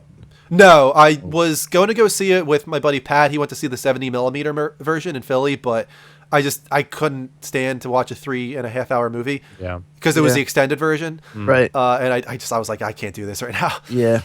So I decided not to see it. I don't know. I heard it's good, but I heard it's kind of like it's got moments that are as good as the first 5 minutes of Inglourious Bastards, which is like amazing. Yeah. In my opinion, the first 5 minutes of Inglourious Bastards might be the best thing Tarantino's ever done, but I heard that it falls off multiple times. I don't know. That's I'm about more what I stoked heard. to see The Revenant before I see The Hateful Eight. So good, dude. Revenant was Yeah. awesome. I have to Yeah. see The It was. Revenant. I really hope DiCaprio gets it this time, man. He's We're got to. hearing I haven't even seen a lot of the other roles, but man, everybody God, was is he- nominating The Big Short, I think it's called. Yeah. With Christian Bale. Yeah, I heard that was That really seems good to too. be I might see buzz. that on Tuesday. I'm not sure yet Nice. because Tuesday being the $5 night. I'm Yeah, trying to Crappy go to a lot Movie of movies. Tuesday. I'm so happy Yeah, it's about kind of that. becoming our Crappy Movie Tuesday. I even love though that. Everything we've seen so far has been pretty good, except for 13 Hours, which was only okay. 13 hours. Why 13 don't I hours. that? That's the Benghazi one. Oh, with Zachary Levi. No, it's with John Krasinski. Who's Zachary Levi? Zachary Levi is the guy from Chuck. Oh, Yeah. does he look like the other guy? I personally don't think so, but I know who you're talking about. Yeah. John Jim Krasinski. from The Office. Yeah, John plays- Yeah, Krasinski. they look. I get them confused all the time. The two actors. I don't know why. Zachary To me, they look. Levi. Zachary Levi has a weird career. Yeah, he was like Yeah. on the last time I saw him, he was doing the behind the scenes shorts on the first Tomb Raider reboot. He plays well, yeah, he hosted one of the video game awards the So one year. random. He did he was the male lead in Tangled, a criminally underrated Disney film. Yes. 100% agree with you there. That And movie's then- great. Dude, Tangled is amazing. I love Tangled. And then he took over as I don't know his name, but one of the Warriors 3 in Thor: The Dark World. That's crazy. Oh, yeah. Yeah, the swordsman guy, the blonde hair guy that was supposed to Right. be like the the ladies. best man. show ever, Chuck. Come on. Never saw Chuck. Never watched What? it. Yeah. I watched a little Yvonne bit of it. Stravosky too. I love her. That's What on year Netflix. did Chuck What year was Chuck's era? I want to say like 2003-ish. It was around like No, later than that. You always do that, Greg. I feel like you always like lowball or like early I ball always something. do. 2007. Yeah, forget about it, dude. I was graduating in high school. I was Wait. What's the show? I was that not came out- watching Chuck. What's the show? I'll tell you that. I wish I could reference or remember the line Dean said about Blue's Clues when I was like, "Oh, did you ever see Green?" And he was like, "I was doing a whole bunch of stuff." But That's not for the show. I forgot what he said, but I was dying before. I was thinking of like that was when we were doing our Cloverfield reaction, Dean. We were talking about Cloverfield. He's like, "When did Cloverfield come out?" And I was like, "I don't know, maybe like 2008 or something." And Greg's like, "No, that movie came out in like 2001." I was like, "Greg, do you honestly think you were 10 years old when you saw Cloverfield? If that?" Guys, all my friends have always been older than me, so I always feel like when I go back, like I way oversell how old I am. Like I forget my age because I'm always surrounded by older people. Like my boss is one of my best friends. She's 32. Like what? I'm 21. That's weird. We're perfect examples of that. Oh yeah, exactly. We're all 6 years older than you. Yeah, but you, please get over yourselves. What was I gonna say though? What was the show? This is what I wanted to ask. That was like late 90s. It had Literally Buffy thousands the of Vampire shows. Slayer. Buffy the Vampire Slayer. Yeah, That was never mid-90s, right? could get into that. What? Nah, too cheesy for me, man. Oh, it's the worst corny. Dude, late 90s, everyone, whatever, I don't know what the hell you were doing, but that's when everybody was watching Friends. Yeah. I didn't watch Friends at all. Yeah, I know. That's what's so That's confusing. You were watching Buffy instead. Yeah, Buffy was good though. Buffy was good. I know there's a huge following for Buffy. I love just don't A understand it. Buffy episodic game I would like. Yeah, I just with don't understand that following. That was like one of the first. That's why I think I appreciate it so much without realizing it. Before coming out as bisexual and not being out of the closet, the girl from American Pie and How I Met Your Mother. Who's the redhead? What's her name? The actress. Shannon something or others. I think her last name's Shannon. Redheaded actress. Shannon Doherty? No. The redheaded actress from American Pie. How I Met Your Mother. She plays Lily. Oh, I don't know her fucking name. Who Wait, cares? from American Pie? Yeah. She's You're the talking main girl about from American Pie. Are you talking about the Mina Bandcamp Suvari? girl.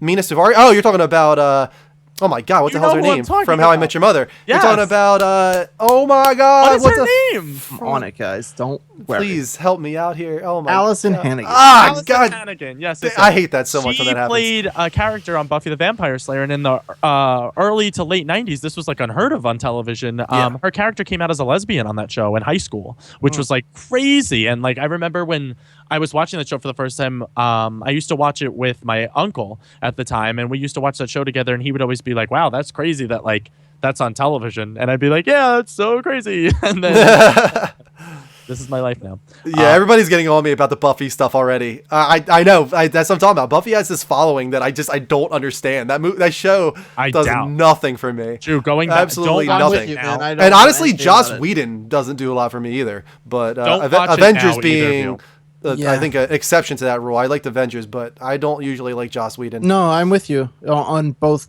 Don't give a shit about Buffy. Don't really give a shit about Joss Whedon outside of Avengers. Don't go and watch Buffy now because it was like when I saw Power Rangers on Netflix and I clicked on it, the original Power Ranger series. I was like, how the fuck did I watch this show? Like Buffy would not hold up today.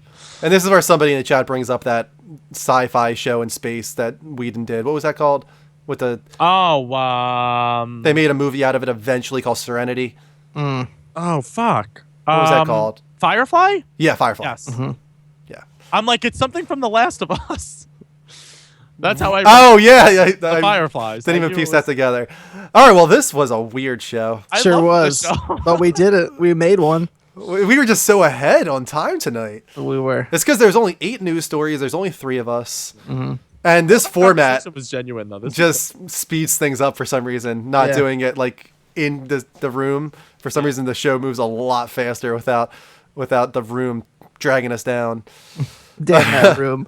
Damn that room. I'm in it. but- gravitational pull.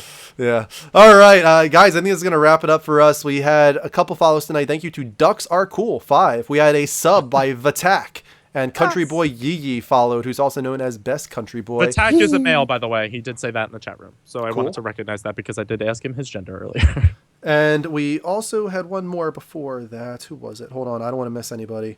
We had Ginkgo Swag, who pledged $5 on our Patreon. Yes. And we had Best Man Alive 14, who followed us as well. And let's just go through the whole spiel here as far as our special thanks go.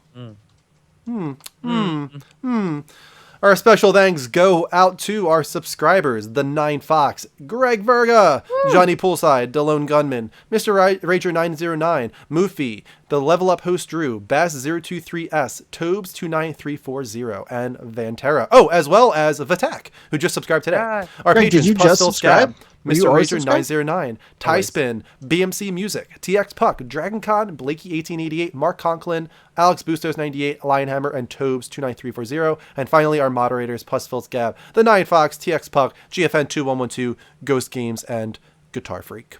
We appreciate every single one of you. Yeah, to answer your question, Dean, I subscribed when Drew messaged us in the G10 as part of the show. I don't think I was officially part of the show yet, though, when they were making the subscriber thing on Twitch. I was still like a fan, technically. So when Drew launched the subscribers, I subscribed, and then I just never took it off. I like my +1 badge in the chat. I don't want to lose it. That's cool, man. Thank you for supporting us. Thank you for supporting yourself. I love us so much that I give us money. It's true. That's exactly what you're doing. You're just It's really funny.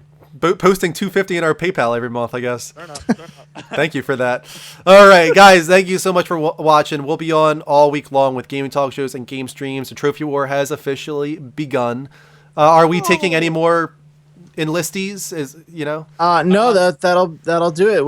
Whatever teams are the teams now, you've locked yourself in for your weekly chances at XP. There shall be no switching of teams. There shall be no funny business. And I will see you all at the week 1 check-in where you all chose against me. And those of you that didn't, you're in luck. Yeah, Team Greg for the win. Team Greg! This is a bias. This is a biased situation. It is. I'm sorry. Have Wolverine pick. Greg, are you playing anything tomorrow night for End Day? I was thinking about checking out, especially because this is what I wanted to do for Trophy Wars 2. It's a little game that it's kind of making its way around everywhere. It's called Volume. I don't know if you've heard of it. Like Bithel. But it's getting a lot of recognition. I think Kyle Moriarty was just talking about it on an episode of Kind of. Yeah, they Funny. had him on the show. But I just picked it up. I bought it today, so I'm going to go check that out probably tomorrow for End Day. Check that out, guys. That's going to be around 10 p.m. Eastern Time. And then Mike probably won't be on this week because his internet will be down. I will be on hopefully Thursday with the final part of Life is Strange, Episode 5. Wednesday, we're hoping to do Level Up Hangout, which is just spontaneous, unscripted, no agenda, just whatever happens. So that'll be similar to what you're seeing here on Wednesday. And then, of course, the next Sunday will be the Level Up Show proper, episode 109. So we will see you all then. Until next time, guys, take care. And as always, don't forget to Level up. Well, for that falsetto today, huh? I know. I try to hit those notes. I'm in one of those moods. I don't know why. Henry dances. Fun show tonight. Thanks. Thank you. You're awesome. I had a lot of fun with the show too. I was just overhyped because I Got a lot of compliments on this format. People were digging the format. Yeah, a lot of people were digging that. I was thinking if baby stuff ever gets in the way, this might work. Oh, Yeah. Good call. Ring clink! Ring clink! Slap the cat. Face palm. Slap hands! Slap hands! There it is. We met our quota. Every show. Every show. Slap hands! Alright, guys, thanks so much for watching. This will go up on our YouTube, of course. Please go to youtube.com/The Level Up Show, level spelled LVL, and subscribe. Check out our archives like this one. Follow us on Twitch here at twitch.tv/The Level Up Show. Support us on Patreon. All the good stuff. Thank you so much. We'll see you throughout the week. We will see you on the Trophy War battlefield. Let the Trophy Wars begin. See you guys. Level up.